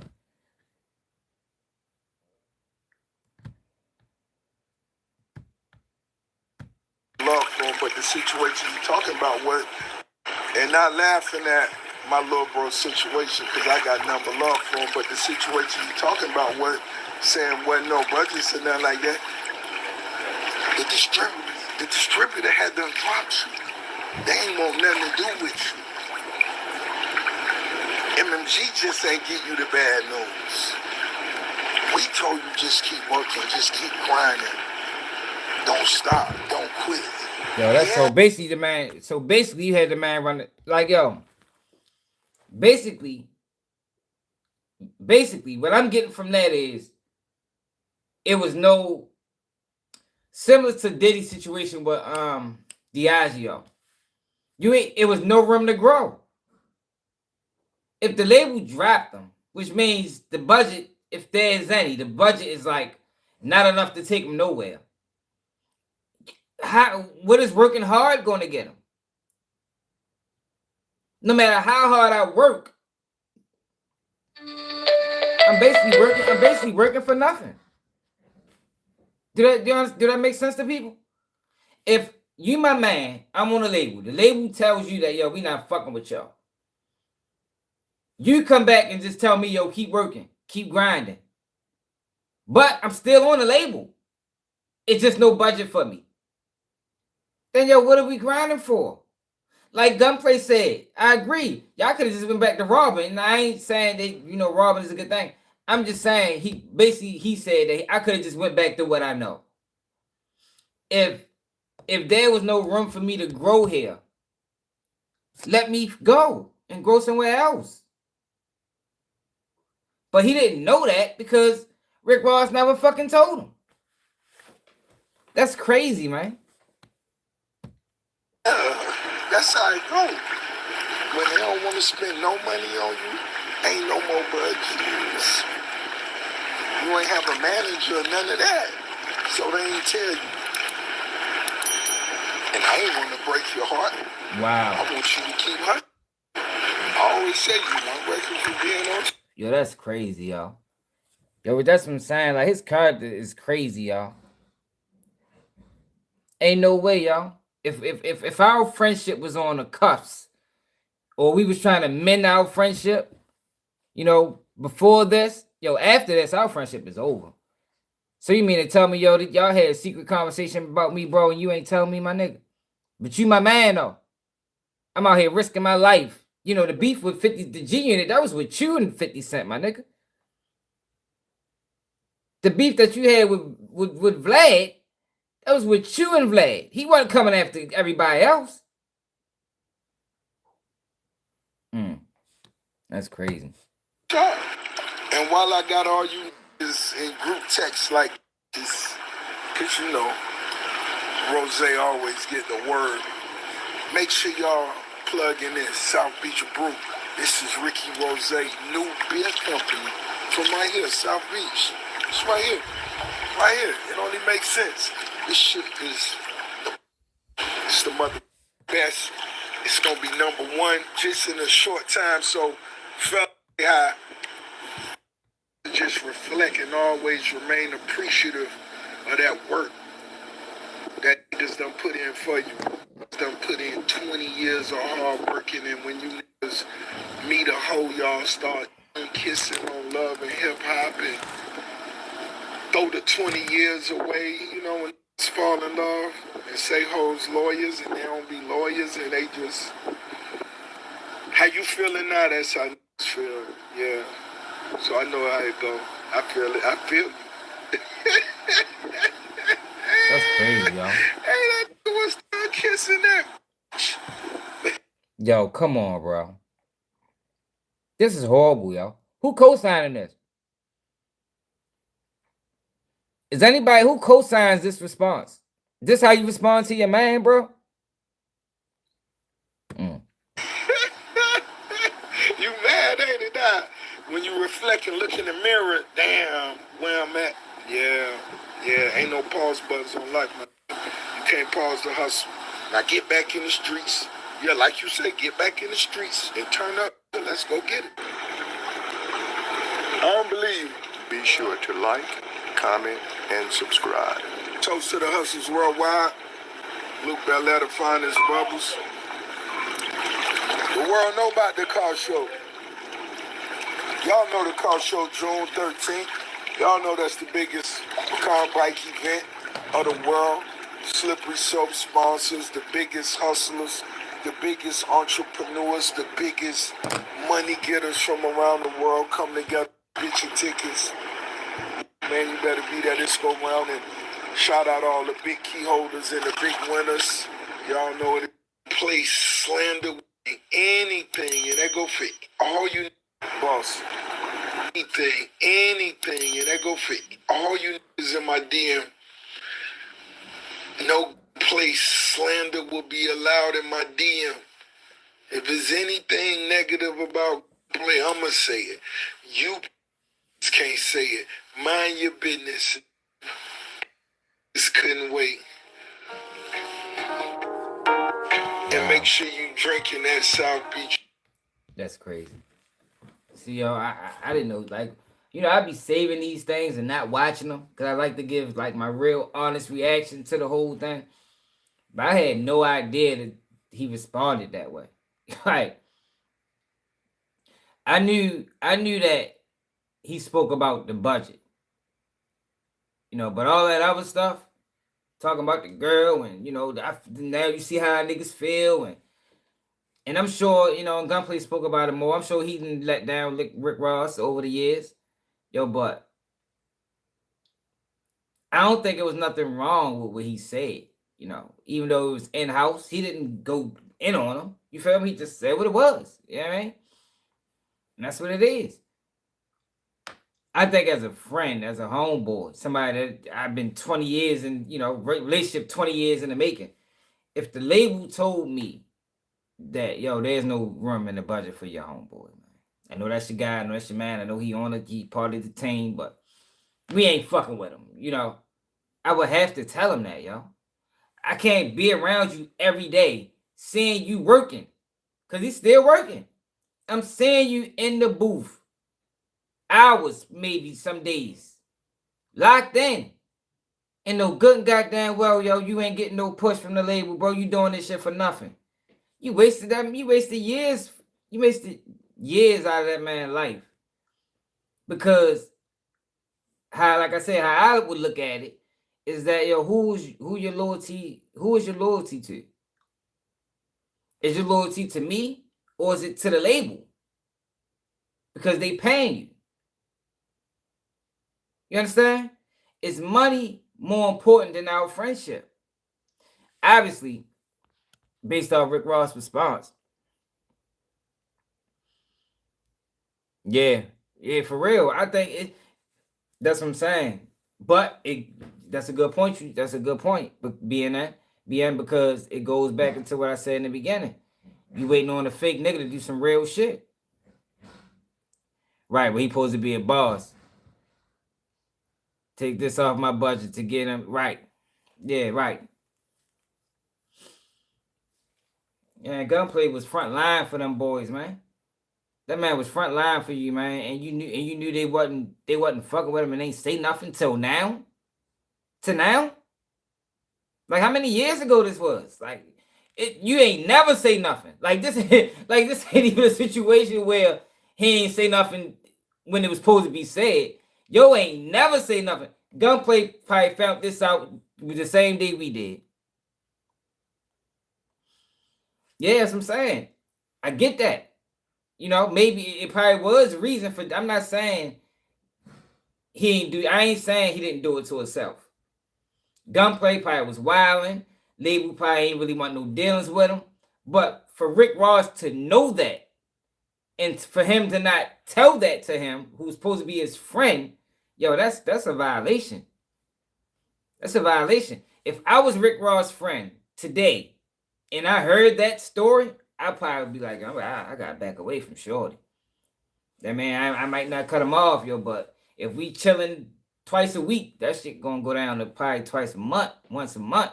You feel me? We gotta dial this shit back, yo, because too much flaw in the character, man. Too much flaw in the character. But I think we covered all topics for real. Make sure I hit that like button. Make sure y'all subscribe to the channel. Make sure you share the live. Make sure you hype the video. Appreciate everybody that tapped in. It's another day. Keep your news, and I'm out.